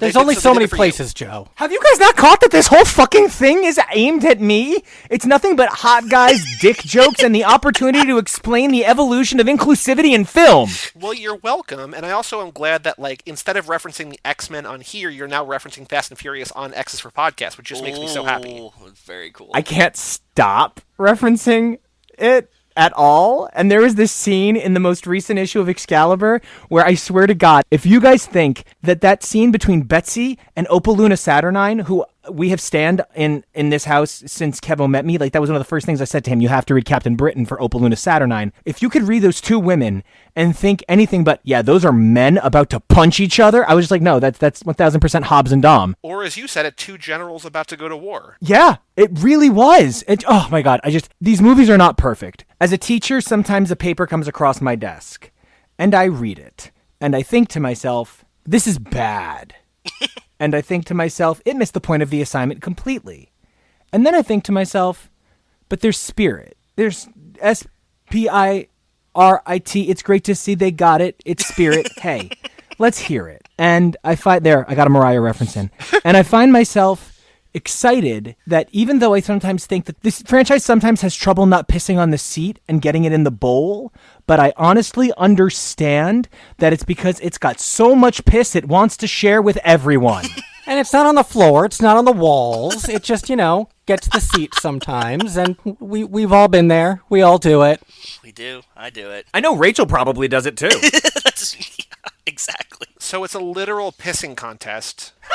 Ah, The best kind of loving pissing contest. I actually genuinely found myself very defensive of Fast and the Furious this week, and I didn't involve myself because it was a random post, and I'm like trying to really cut back on unnecessary stressors, like fighting with strangers. It was like someone commenting on some article about the next Fast and Furious movie. I think it was because it was pushed back to next May. And they're like, why do we need more of these? And I'm like, if you don't want it, then it's not for you. Yeah. Shut the fuck up. Oh, yeah. Like, there are so many worse franchises. And I don't think that I ever really had an enormous problem with Fast and the Furious. I never really got it. I don't care for cars. So that's an enormous element of why I didn't get it. But it's defensible. It makes somebody happy, right? It's making some people happy. So, like, why would you be mad? That sentiment is a little bit tricky because Nazism makes some people happy. Okay, yes, okay, fair, very fair, right. It makes a lot of people happy and hurts harmlessly. And it hurts very few people if it ever did. And if it did, it's working really hard to try and remedy that. I don't know why people point to this other than there are 9 of these movies, and I think that from a distance they are all like just muscles in cars and interchangeable, and they don't have any kind of distinguishing features or anything like that. But I think that you could easily argue that they all get better as they, like, objectively better as they go on. Yeah. And more fun and more well made. There's something to this that even with the cartoon, like even with Spy Racers, like if they put out a version of this 5-10 years ago, right? Like still when it was wildly popular, it would be a totally different show, and I don't think it would be as effective or as meaningful or as interesting to dissect. The earlier films of the Fast Furious franchise were not great, but frankly, I feel the same way about the MCU. I don't particularly care for most of Phase 1. Yeah. It is what it is. It doesn't mean the whole franchise is unworthy of continuing. Fair. And like, not to be a dick and not to be that guy, but to think about where things come from, right? The whole thing, Tony Stark, what do you think about people calling you the Merchant of Death? Okay, that's actually a quote from an erroneous obituary about Alfred Nobel published about his... So Ludwig Nobel died. They accidentally published that Alfred Nobel died, and in the obituary, they called him the Merchant of Death.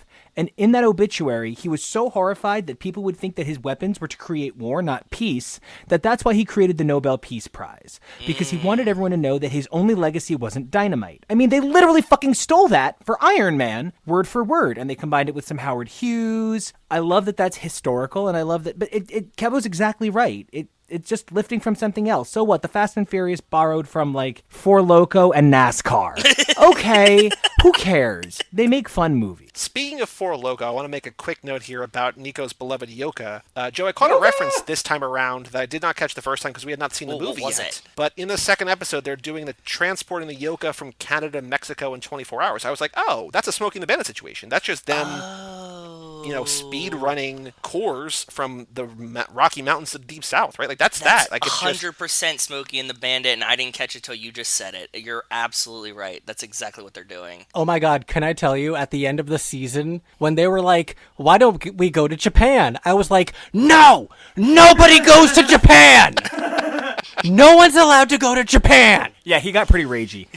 Let's keep you Been guys there, all done here that. and safe. Yeah. What did you guys... So I think there's an interesting thing. This is something we talked about with Kara a lot in her lap, specifically about Los Bandoleros and then into 4, about the franchise's take on capitalism and being anti-capitalist. And I think we even talked about, gas and fuel as life and as currency. Mm-hmm. But I feel like this show, particularly in the middle and toward the end with Shashi's just like his vocalization of being so anti-capitalist, like I feel like it's a little bit more maybe on the nose or less subtle, but maybe it has to be. And I'm wondering if that struck a chord with you guys at all, or if that was just something like, oh yeah, like that's just like what they're doing now. I love your use of that's just what they're doing now. Sashi very clearly has financial access, has beautiful cars, is living a lush life, and he's trying to get me to buy that he feels like he's disenfranchised. He offered $1 million for every one of the Toretto crew that they bumped off the mountain, and there were 4 of them. So you just have $4 million lying around, but you want us to believe that you, have any leg to stand on against anyone else. To that point, like when we watched it the first time, I wrote down it's saying it's anti-capitalist, but it feels like the show is like, no, we're pro-capitalist. Like it's a very weird mixed message. Yeah. Well, because it's easier to create an ideological villain and then apply it to a physical villain without having to follow through on the concept of the ideology. They're saying that it's anti-capitalist, but what it really is a capitalist that hates another capitalist for getting there first. It's not actually about anti-capitalism. It's one man refusing another man's capitalism. Because one of the points that Nico made while we were watching when Ms. Nowhere is climbing the outside of the plane, and he was like, I don't want her to be a bad guy. And I was like, technically speaking, in this franchise, the line between what is a good guy and what is a bad guy is and always has been blurred. Yeah. Law enforcement are both good and bad. Criminals are both good and bad. You're saying you don't want her to be the bad guy, but they were currently, at that moment, working with terrorists. So she was not being the bad guy.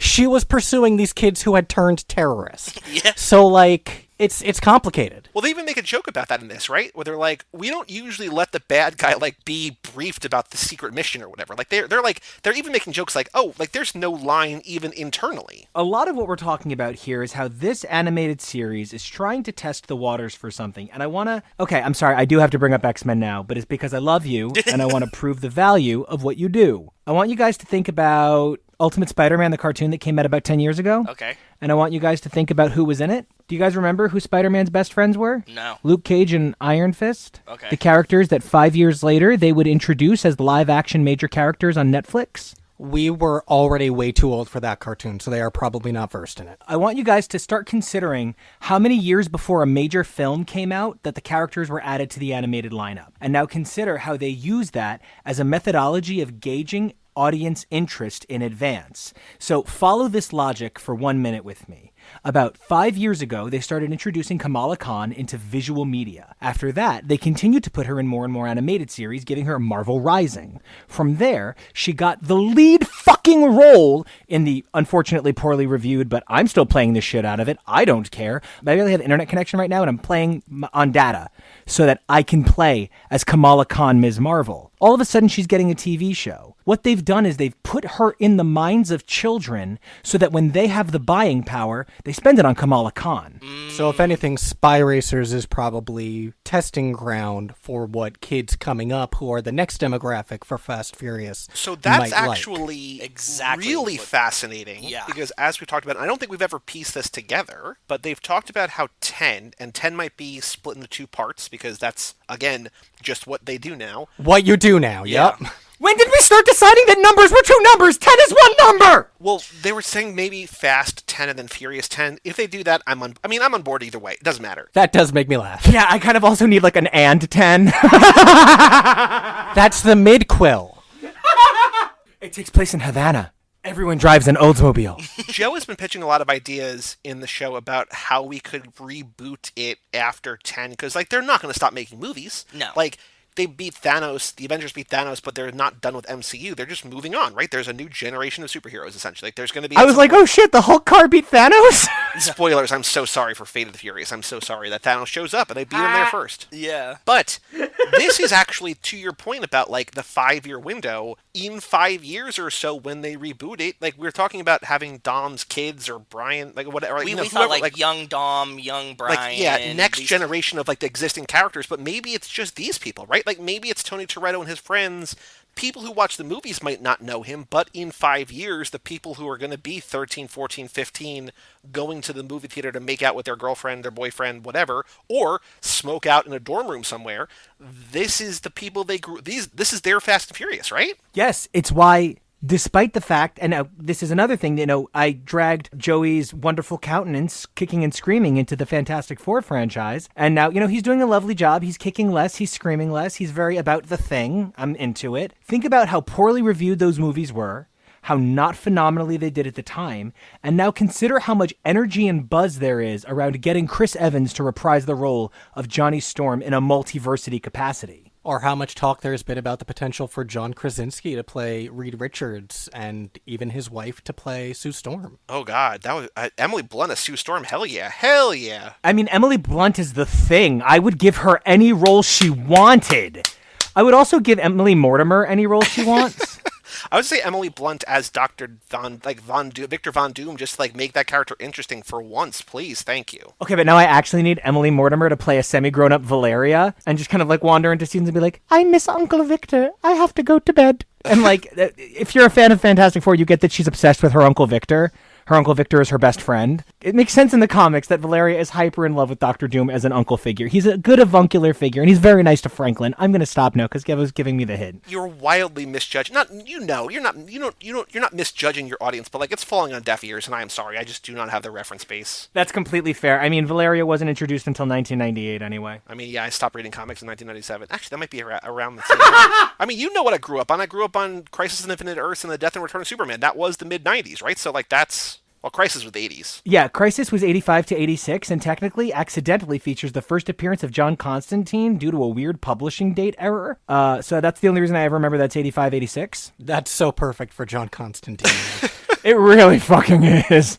It's like Kevin and I were trying to figure out the etymology of the phrase "you go girl," and I was like, it had to be popularized by this point, and Kevin goes, oh right, because of that comic book character you like named You Go Girl. I said ecstatics. I know my stuff. I know you know your stuff, but it was going to fall on their deaf ears. Well, thank you. I appreciate you, relating to us common folks over here. It is It's appreciated. so hard for him. Any other thoughts about this series? I was going to say the franchise, but this series. Overall, you enjoyed it. I'm glad that you did. I have one last thing to say about the thing that they were bringing up with like the 5-year window and introducing characters to possibly bring them into the main franchise. When we spoke to Andy, the developer of the game, that was literally one of his main goals, is he wanted to use actors that looked like actors, established characters that they could port to the main franchise if they wanted to. That definitely plays along with what you're saying as well, that it makes perfect sense that they would I think most of the main voice actors could kind of play themselves. They might have to adjust, a bunch of them, but it could work that Tyler Posey could play Tony Toretto in the next evolution, the next generation of Fast and the Furious characters. I think he would have to play a role that really isn't seen in what we've seen yet, sort of like this avuncular car godfather behind the scenes pulling the team together. I'm Tony. Anybody got some weed? And it would just make a lot of sense for him to play this sort of I'm the Toretto now. Yeah. And then you can bring in I'm the Toretto now. God help me. That's a Teen Wolf joke. But it's very funny. Oh, I thought you were making a Captain Phillips joke, but okay. Yeah, same. No, Teen Wolf did it first. Actually, yeah, Teen Wolf made the joke first. It was bad, though. It was bad. This had more heart than it needed, which is what made its flaws forgivable.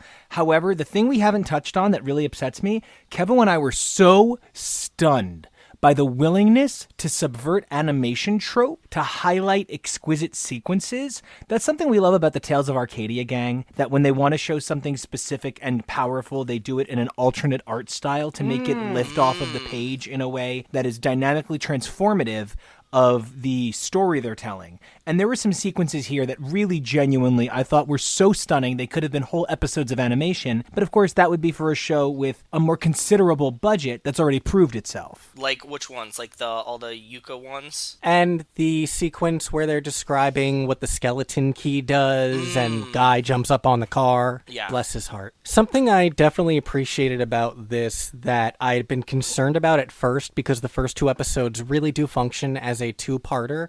I know that Netflix is notoriously bad for its pacing.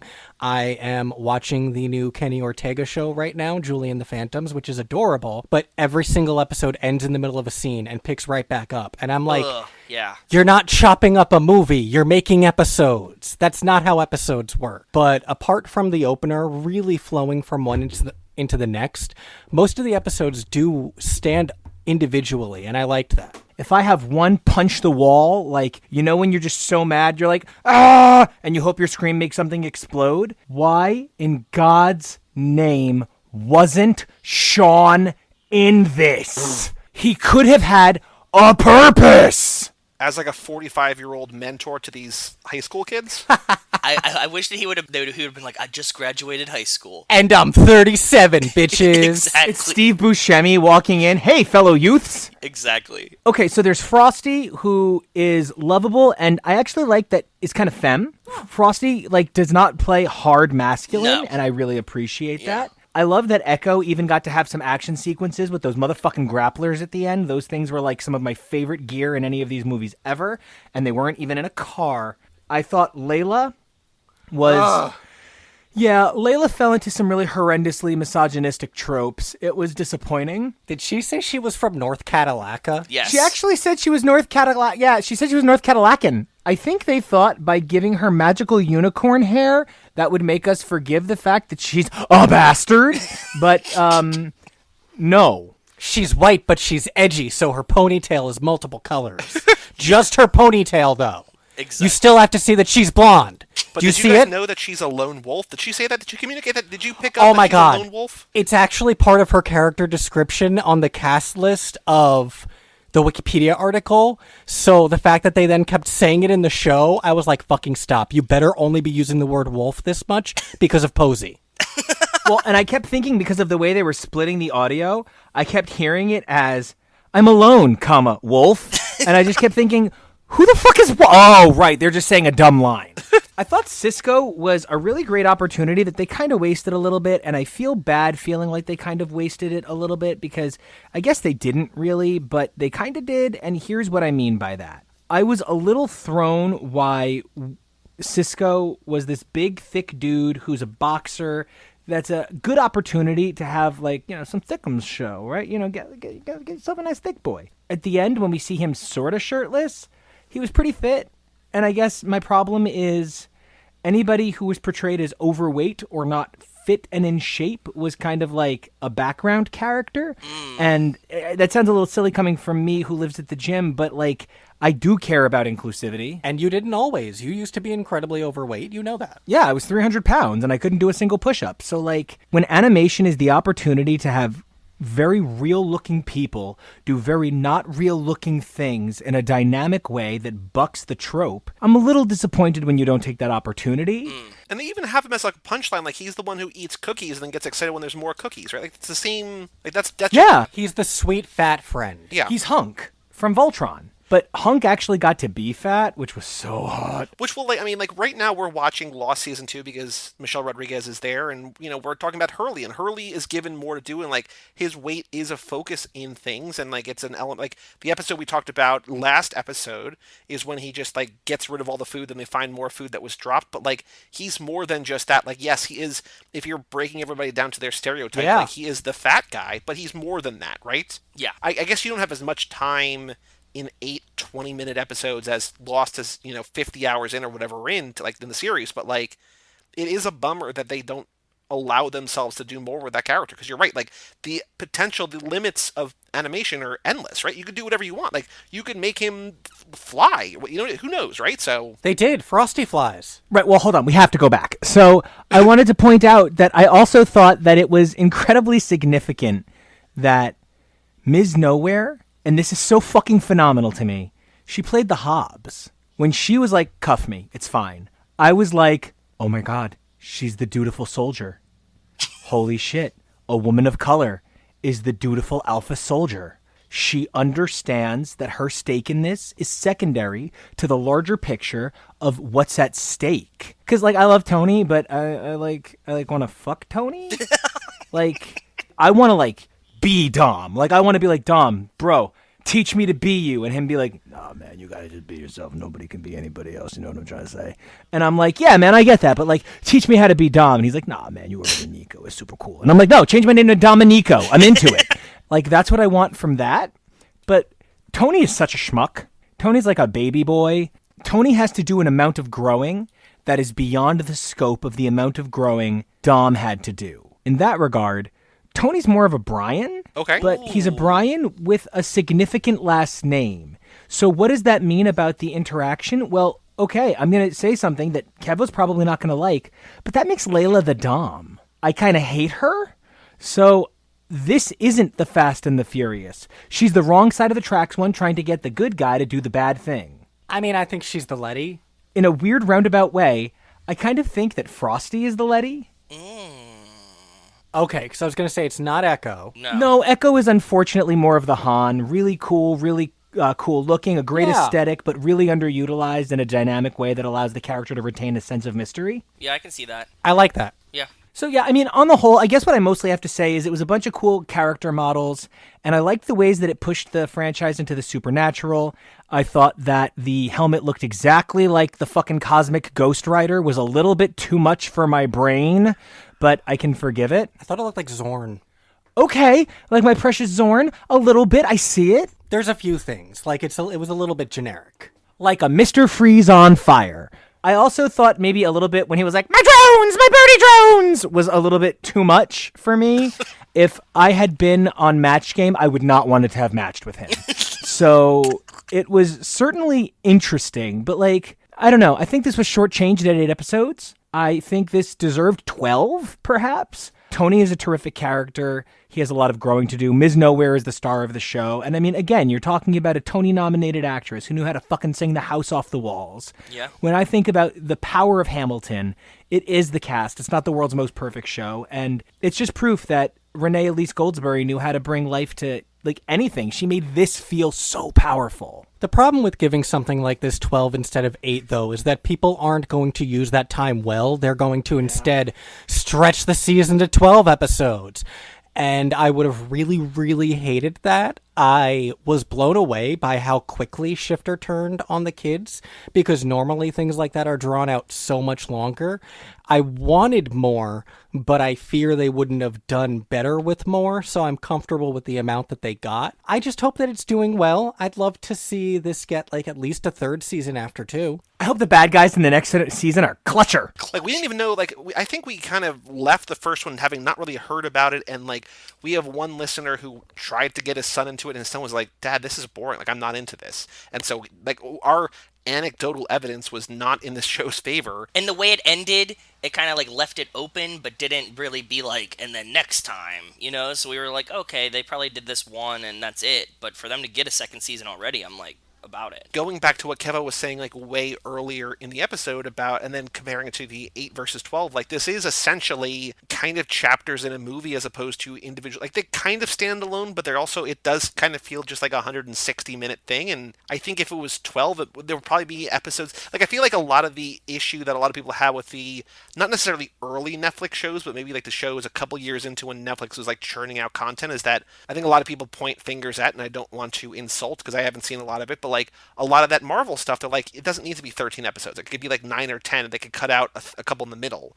And I feel like if this was 12, we might get some padding in the middle that like let's just get to the end game. So I don't mind that Iron it was Fist 8. I think I'd rather especially, be yes. left wanting more than want to not watch something, if that makes sense. Now you listen here. Kevo and I are almost done with Melrose Place, where the shortest season is 27 episodes and the longest season is 36. That's 226 episodes in 7 seasons. Because it's a classic soap opera at the end of the primetime soap opera legacy years. It is the final trashy soap opera of its generation, and the iterations that followed were explicitly satire of that original iteration. Desperate Housewives is completely a satire of Melrose Place. I think something that's really important to take note of that a lot of people don't really think about is the amount of screen time that you give these things. I realized while we were in the middle of season 2 of Luke Cage that it contained the 100th episode of the Marvel Netflix universe with all of the shows combined. Whereas if you break down the Marvel Cinematic Universe into 40-minute episodes, there's only been about 66 to 70.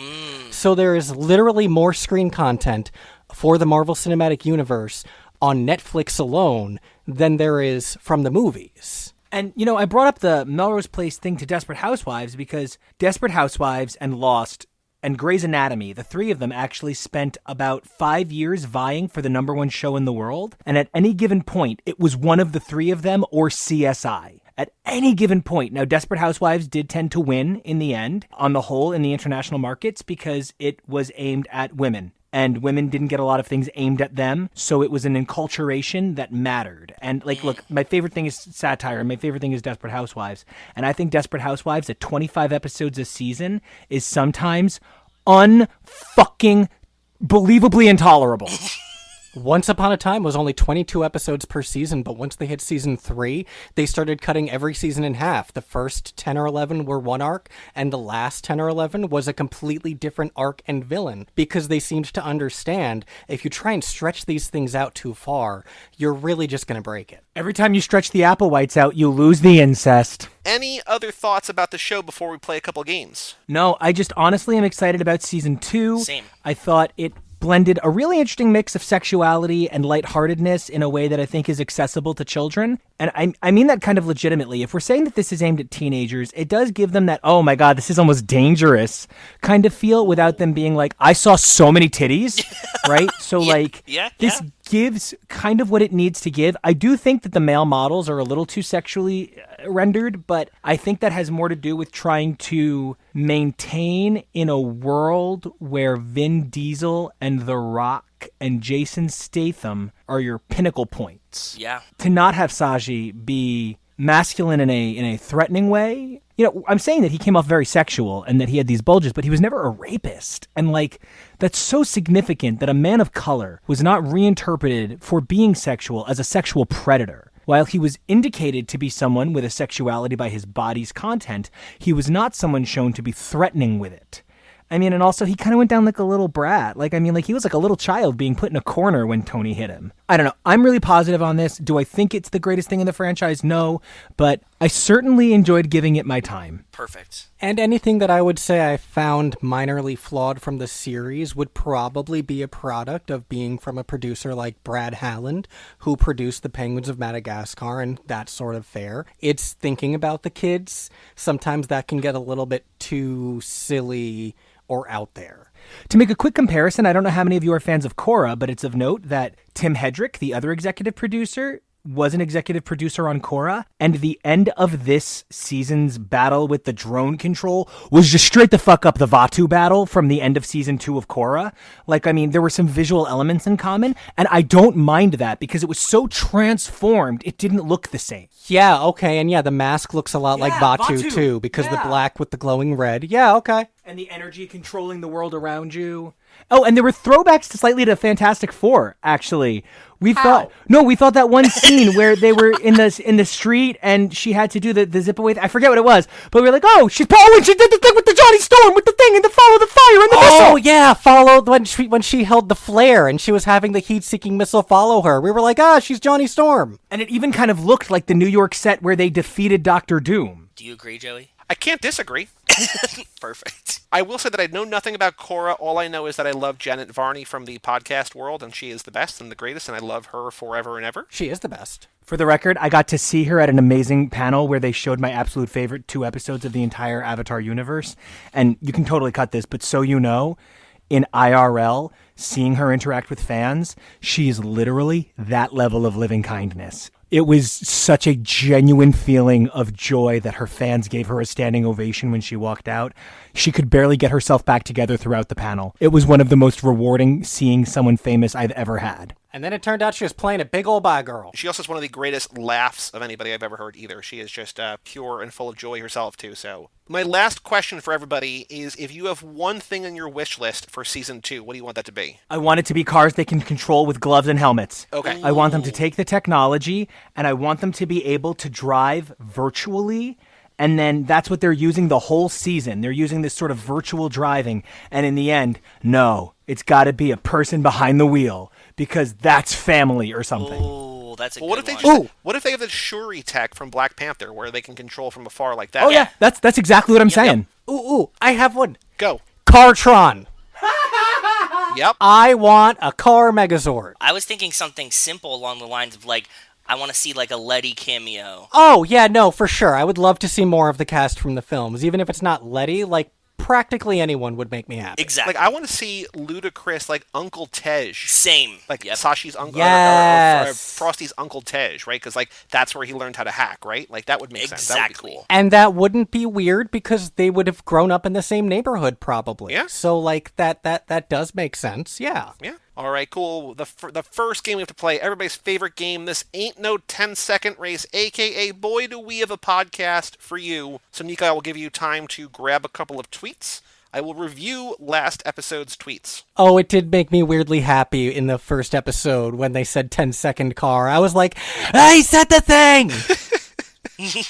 There's a handful of references, and there's a handful really at the end in the 8th episode of things that you don't know yet, that you will, but like Joe and I were like, oh, they really, to use the franchise term, hit the nos. And like the references, like it kind of, it's its own thing for a while, and then at the end they're like, oh yeah, like let's reference everything about the franchise in like the last like climactic battle. Also the last climactic battle, it was kind of like Spider-Man Far From Home a little bit, right? Yeah, okay, I see it. Yeah. First up, I gotta review last episode. I found Eddie Malden at Yes. Eddie Malden. Spelunky Too Fast, Too Furious. Or Spelunky 2 Fast, Too Furious. Boy, do we have a podcast for you. Nope. Nothing. And I'm going to tell you right now, there is a theme. Joe, you found Mads at Mads Maddie. Ruth said yesterday she was going to play Tokyo Drift by Teriyaki Boys at my funeral, and I'm here for it. Boy, do we Have a podcast for you. Nope. Fine, we're not going to your funeral then. Nico found Hex Eye at Lexi Skywalker. One day, ... I will watch all the Lord of the Rings movies. One day, asterisks, turns on Tokyo Drift. Boy, do we have a podcast for you. Nope. Hurts. Rude! Kevo, you found Man-Made Monsters at Man-Made Monsters when you failed the mission one too many times because your good controller is charging and you're forced to use the backup that's drift so well. It should be in Tokyo Drift and then a tear down of a PS4 controller. Boy, do we Have a podcast for you. Nope. Over 4.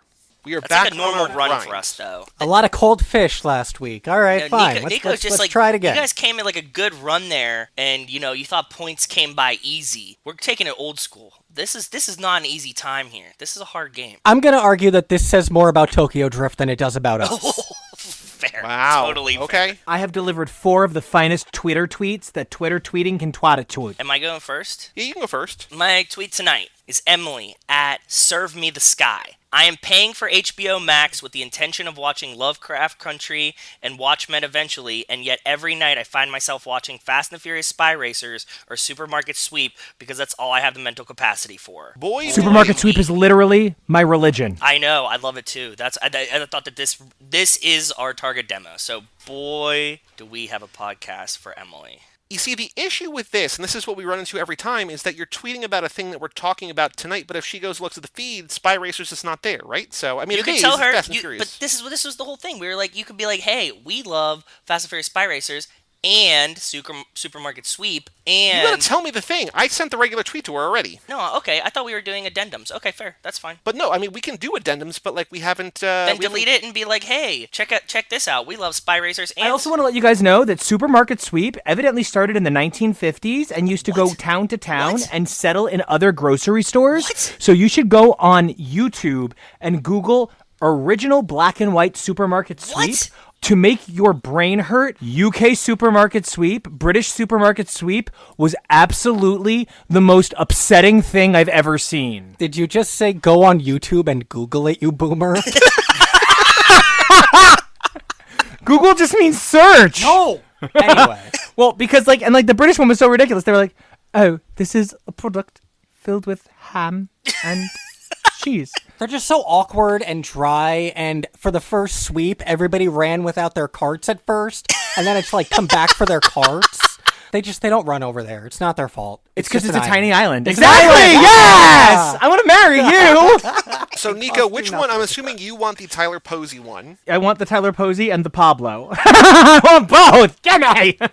No, really. I'm fine with anything. And then which one do you want to give Kevo? The woman putting a box over her head really feels like something Kevo would enjoy. Okay, so first up, you found Tyler Posey at Tyler G. Posey responding to Miss Shenanendler Bong. At Tyler Posey, miss you, what's the next project? He says, at Spy Racers, a rad cartoon I did for Netflix, comes out the day after Christmas, so I expect you to watch all of it before the new year. Boy, do we have a podcast for you. For you. And dude, he's going to love how much we talked about smoking out, I hope, because he's such a chill bro. And like, I'm totally going to subscribe to his OnlyFans just to watch him play guitar naked. I'm saying we love you, and boy, do we have a podcast for you. Because it feels like He that's is on the brand for alpha Nico. now. Yeah, that feels on brand, yeah. Tyler Posey might be my tweets for the rest of this lap.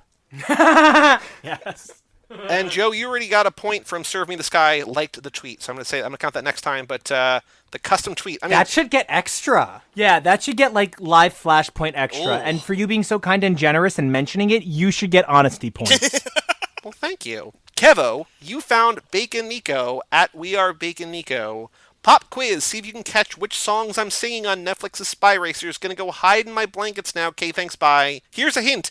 Yoko, Yoka, Yoka, Yoka, Yoka! Hashtag Yoka, hashtag Spy Racers, hashtag Fast and Furious. Did I actually find the Yoka vocalist? Yes, I did. Oh, did I Shit, find that's who she is? Did I find it earlier today? Yes, I did. You were playing Did it? I sit on this tweet for the game?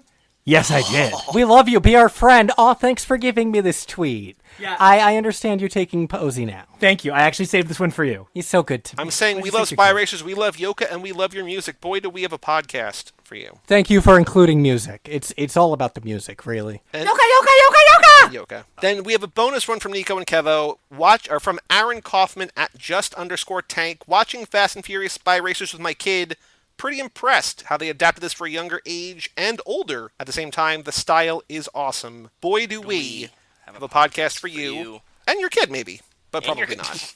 No, probably not for the No, kid. I think because of me, if nothing No, else. I mean, we're just constantly talking about nonsense. I mean, yeah, all the dicks probably wouldn't help either, but Do kids even listen to podcasts? I probably would have hung myself first. yeah. I was the only kid who was like, Mom, Dad, I need to talk to you guys about my inability to listen to NPR. For my 8th birthday, all I really want is an AM radio. And my parents were like, you're so damaged, kid. Here you go. Anything to get you to stop crying on the bus. Anything. It's still true today. This one time, I had to do some weird shit on a bus I am not proud of. It's fine. It was just peeing. Yeah, and I almost had to pee in a bag, but then somebody finished their water to give me the bottle so that I wouldn't have to pee in a bag. That's not that bad. That's the tunnel, though, man. been there. Fucking We've tunnel. been That's there. the Lincoln Tunnel. This last one that I sent you guys, Yeah. like, you cut whatever you want to cut. Like, part of the reason I like sending extra is because it seems like I'm super into the game. And I am into the game. I just enjoy playing games. But I also like the idea of finding reasonable reasons to broadcast the show a little bit louder. Yeah. This Pablo guy is actually one of the vector animators, which would mean he's one of the people who does the layout art before they go in and style in the details with color shading. I think this guy might be one of the vector artists. That's cool. That's really cool. No, you found some great ones here. Pablo at @dirtysketch_. More work for Fast and Furious Spy Racers, DreamWorks, Netflix, concept art, animation. So you did some great work on the show. Boy, do we have a podcast for you. What a fun show. Yeah, I'm glad you guys loved it. Yeah, same. Oh, and I thought he meant you guys. Yeah, I actually meant you guys. I did not mean the spy racers. I meant the Joes. Yeah, I know you. That's why I Thank said you. something. Thank you. Very hard. That's much better. I mean, I'm glad That's you. very heartwarming. Oh, you're so cute. Now I need a U plush. I get a U convention. No, I just really thought you were talking about Spyro. Like, I'm really glad that they liked it. No, I enjoy doing this a lot. Joey, what are you sandbagging us for with this tweet over here? I was waiting for Nico to stop talking. What do you Oh, expect okay. me to Sorry. do? Sorry. Never mind then. You're so angry. Why are you gangbanging on that? What are you so angry about? Nope. You got someone not. to date? Nope. No, I thought you were. And I'm the one always talking about dicks. Okay. I thought you were making a burner account to make a fake tweet to get extra points for the game, and I was just hoping you weren't cheating. That's all I was hoping for. Can I rewind back to Joey saying he was waiting for Nico to stop talking? That's not gonna happen. I mean, it's not like there was dead air. You guys were talking the entire time, right? It's fair. That's fair. So what I first did was I searched Fast and Furious Letty memory, and the top tweet, I was like, I'm on the fence about this. It's from 2015, it's from Jay, and he said, this is not the one I'm doing, because I'm not sure how I feel about it. I need a girlfriend like Letty from Fast and Furious. Bitch lost all her memory and was still loyal, which, you know, it's on the fence. I'm not crazy about that, but I found one that was better. I found from N at NZ Moody. I only watched Fast and Furious for Dom and Letty. Boy, do we have a podcast for you. Yep. They're our favorites, too. That person gets me. That person gets me on like a cellular level. I feel very seen. I would like a modesty curtain, thank you. So we will see. I mean, we're already more successful tonight than we were all last episode because Joe already got 1 point. So we'll see how this all turns out next week when we come back for Spy Racers 2. But before we do that, one more game. Dude, what's my car? Dude, what? My car.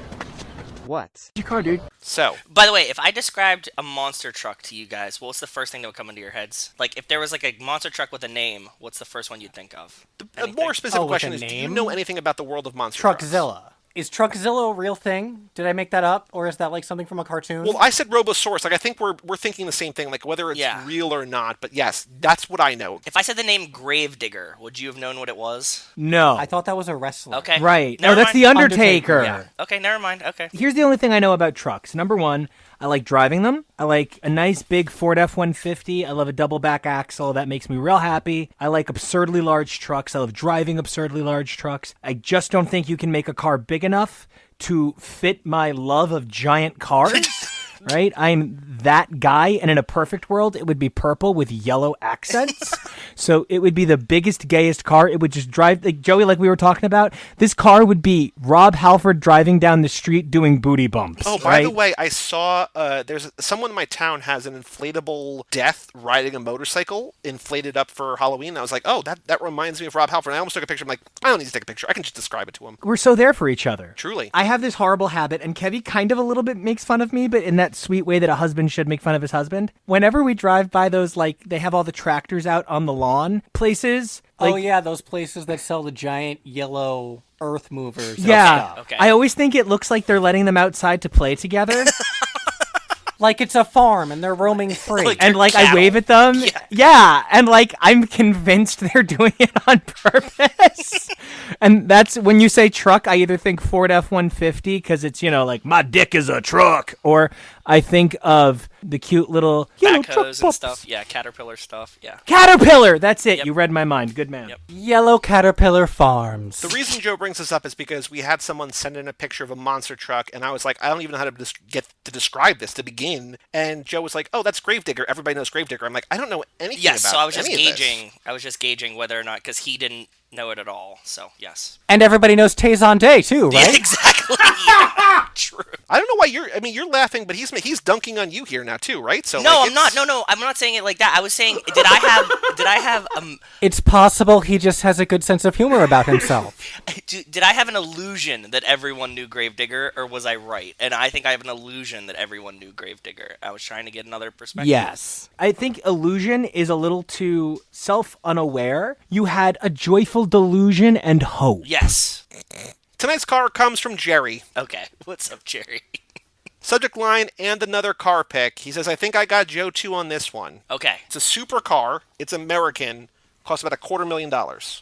Okay. It's silver. Perfect. Nico, do you want to take a shot in the dark here? Okay, it's an American supercar and it's silver. Okay, so I think I'm going to call this. No, I don't have anything. Is it the new? Vin Diesel? Is it new or old? By the looks of Wikipedia, it came out in 2012. begins hacking Joey's computer to look up his internet browser history.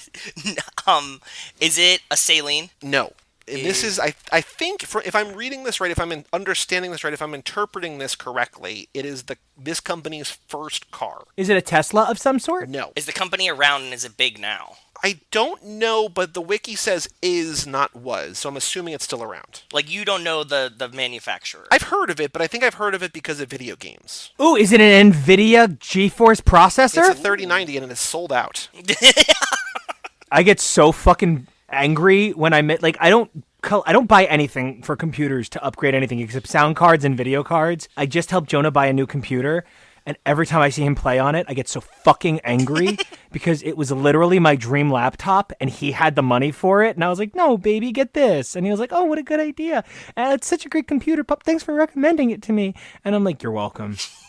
You guys can't see my hate face, but it was funny. I could hear it. Thank you. It was founded in 2009. This is from a series of cars. It is sporty. It's a two-door. It's very sleek and low profile and aerodynamic. It kind of looks like a Dodge Viper, but cooler. It kind of looks like a... Okay. Maybe not So it's one of those cars that if I was watching a fail, they would have to get out of the car, remove the front of it to pull it up a driveway, and then put the front back on? Yeah, I think that's not entirely unfair or inaccurate to this. Okay, there's one of those on my street, so I'm very aware of it. And the guy, literally has to raise the car, get out of the car, take the fender off of the car, pull it into his driveway, and then put the fender back on.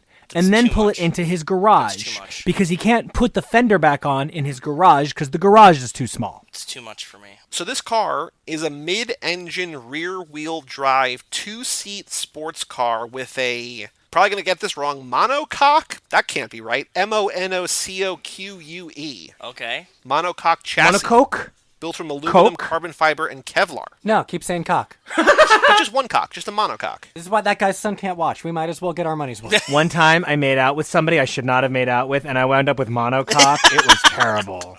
The company later introduced an evolution model of this car that utilizes forced induction, i.e. a twin-turbo system on its 427 cubic inch V8. What the fuck is it? Okay, so What's the company? No, I can't say the company, because if I say the company, you're going to know it, I think. It seems like they've made two cars.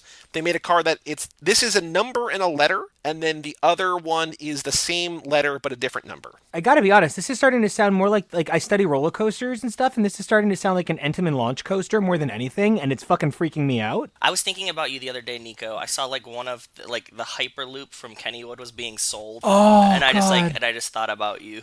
It had just got sold. It was at Kennywood forever, then it went to Mexico for a while, and then now it got sold somewhere else. And They just don't make Hyperloops like they used to. They just really don't make them it's just not even fair. They just don't make Hyperloops right anymore. It left before I was even old enough to ride it at Kennywood. It was very, very early in the 90s, so. It's just not right. I will say that the car, the make is a bird. A Falcon? Yeah? That was a guess. I don't know what the Falcon is. A Falcon L7. You got the number right, but The it's a different Falcon letter. F-Zero Racing. S7. Nope, wrong way. Wrong way in the alphabet.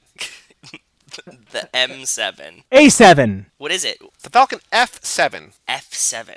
Let's see what this is. Now all I can think of is Star Fox's dad. Oh, this has a very Bugatti front end. I guessed on Falcon. I honestly didn't know what it was. I can't admit that, So you never heard of Falcon before? Nope, I've never seen this car before. It kind of looks like a Mustang a little bit. Well, I said a Viper. It's got an old, You're right, American yeah. muscle kind of sporty... Well, not American muscle, but an American sporty whatever, right? Yeah. No, this is really cool. I've never heard of these before. What does this do? Built in Michigan. The car will amaze. Yes. Yeah, that's badass. I like the back, too. Definitely a cool one. I didn't get it. Definitely not. I think I'm almost positive that I've heard about it in video games, like the Falcon, just an American supercar would make its way into some video game at some point, I think, right? So Same. yeah. And I like that the number is always a 7. I don't know why they always use 7, but it's always 7.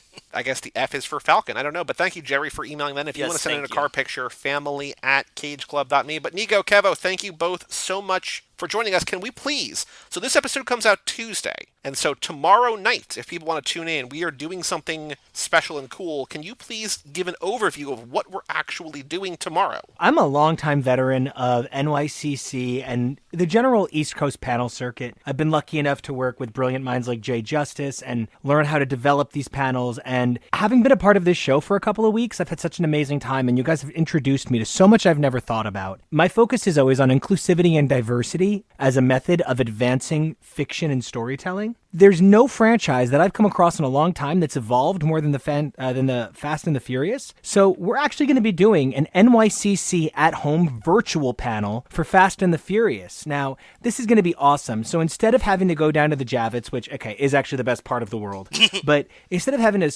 slog down to the Javits and wait in line, you guys are going to get to hop on to the NYCC at-home YouTube. That's the same YouTube that houses all of Reed Pop's tremendous content, whether it's from SDCC or NYCC. And if you happen to miss it, it's going to be housed in perpetuity. But we're going to be focusing on how Fast and the Furious, I keep going to call it Too Fast, Too Forever, and I keep calling it Fast Forever. We're going to be focusing on how Fast and the Furious has evolved as a franchise and why it's special. And we're really excited to kind of get a chance to share this in a different form than we've ever shared it before. And I just can't believe you guys were willing to be part of this with me. I'm so excited because this has been, it just makes sense. This has been one of the most eye-opening experiences in media for me in my life. So I'm really excited to see this sort of phenomenal dissemination of an unexpected subversion of trope be played out on a major stage. Now, I would be remiss if I didn't point out that NYCC this year is actually calling itself the Metaverse. And the Metaverse is, it's actually also including another convention from England, the Manchester Convention, which would happen around the same time. It's really exciting. This is multiple conventions coming together. Again, one more remiss would be if I didn't mention LGBTHQ, a nonprofit organization that is working to help us get the word out there about these phenomenal sorts of media. They focus on all forms of inclusivity and diversity. So if it's something that people might not realize there's something phenomenally cool and secret about, they try to help get a panel out there for it. And so we're going to be on YouTube streaming straight to the NYCC server. I'm so excited. I think it'll be So what's the easiest way for people to find this, other than us tweeting out a link? Absolutely. The easiest way is going to be to seriously go onto YouTube and Google it. And search Reed Pop. And Google it, you son of a bitch. Oh, you son of a Ford Falcon F7. So the easiest way is going to be hop right onto YouTube and search out Reed Pop, and we'll be right there live streaming to you guys Wednesday at 7 to 7:30 p.m. It's a tight 30. They're pretty strict about that. I'm sure. And it'll be housed in perpetuity forevermore. So you'll be able to check it out too fast and too forever. And what else do you guys want to plug tonight? What else do you have going on podcast-wise, not podcast-wise, other Comic-Con panels, anything you want to hit us with? You might have missed some of them by this point, but you'll be able to check them out on YouTube. Kevo and I are both part of an amazing Doctor Who panel on Saturday morning. Saturday morning from 8 to 8:30, we'll be doing Doctor Who and Women, why it has always been a franchise that included women in leadership and hero roles. We'll be comparing the idea of why one is a CEO and one is just the mother of a house when it comes to gender politics, and that's going to be a lot of fun to do in space.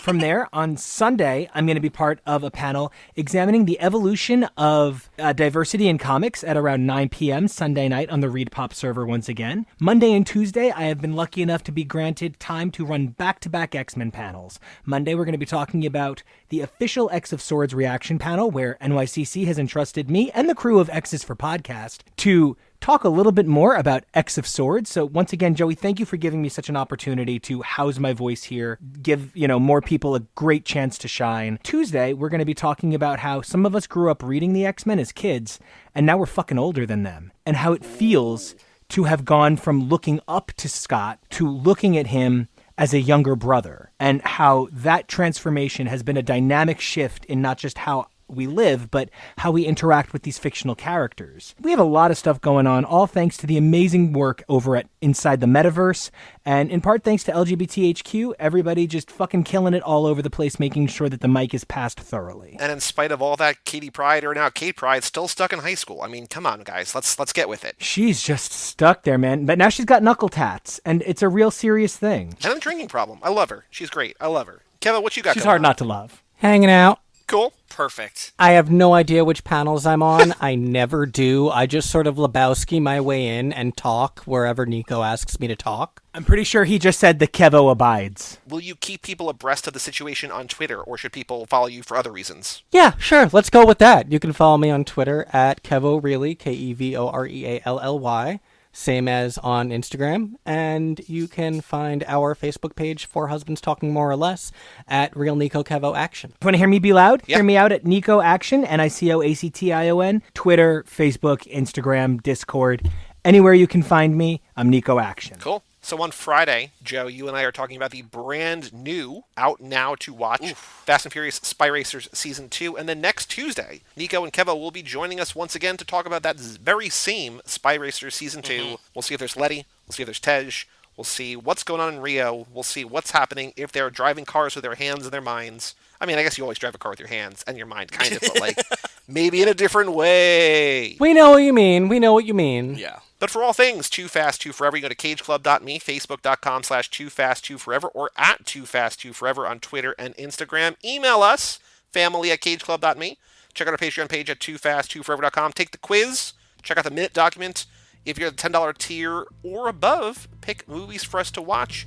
Get stickers, get swag, get merchandise, all those things at TooFastTooForever.com. I'm Joey Lewandowski. I'm Joe too. And that was Kevo Risse and Nico Vasilo of Husbands Talking More or Less. And we'll see you next time right here on Too Fast, Too Forever, and we'll tell you all about it. When we see you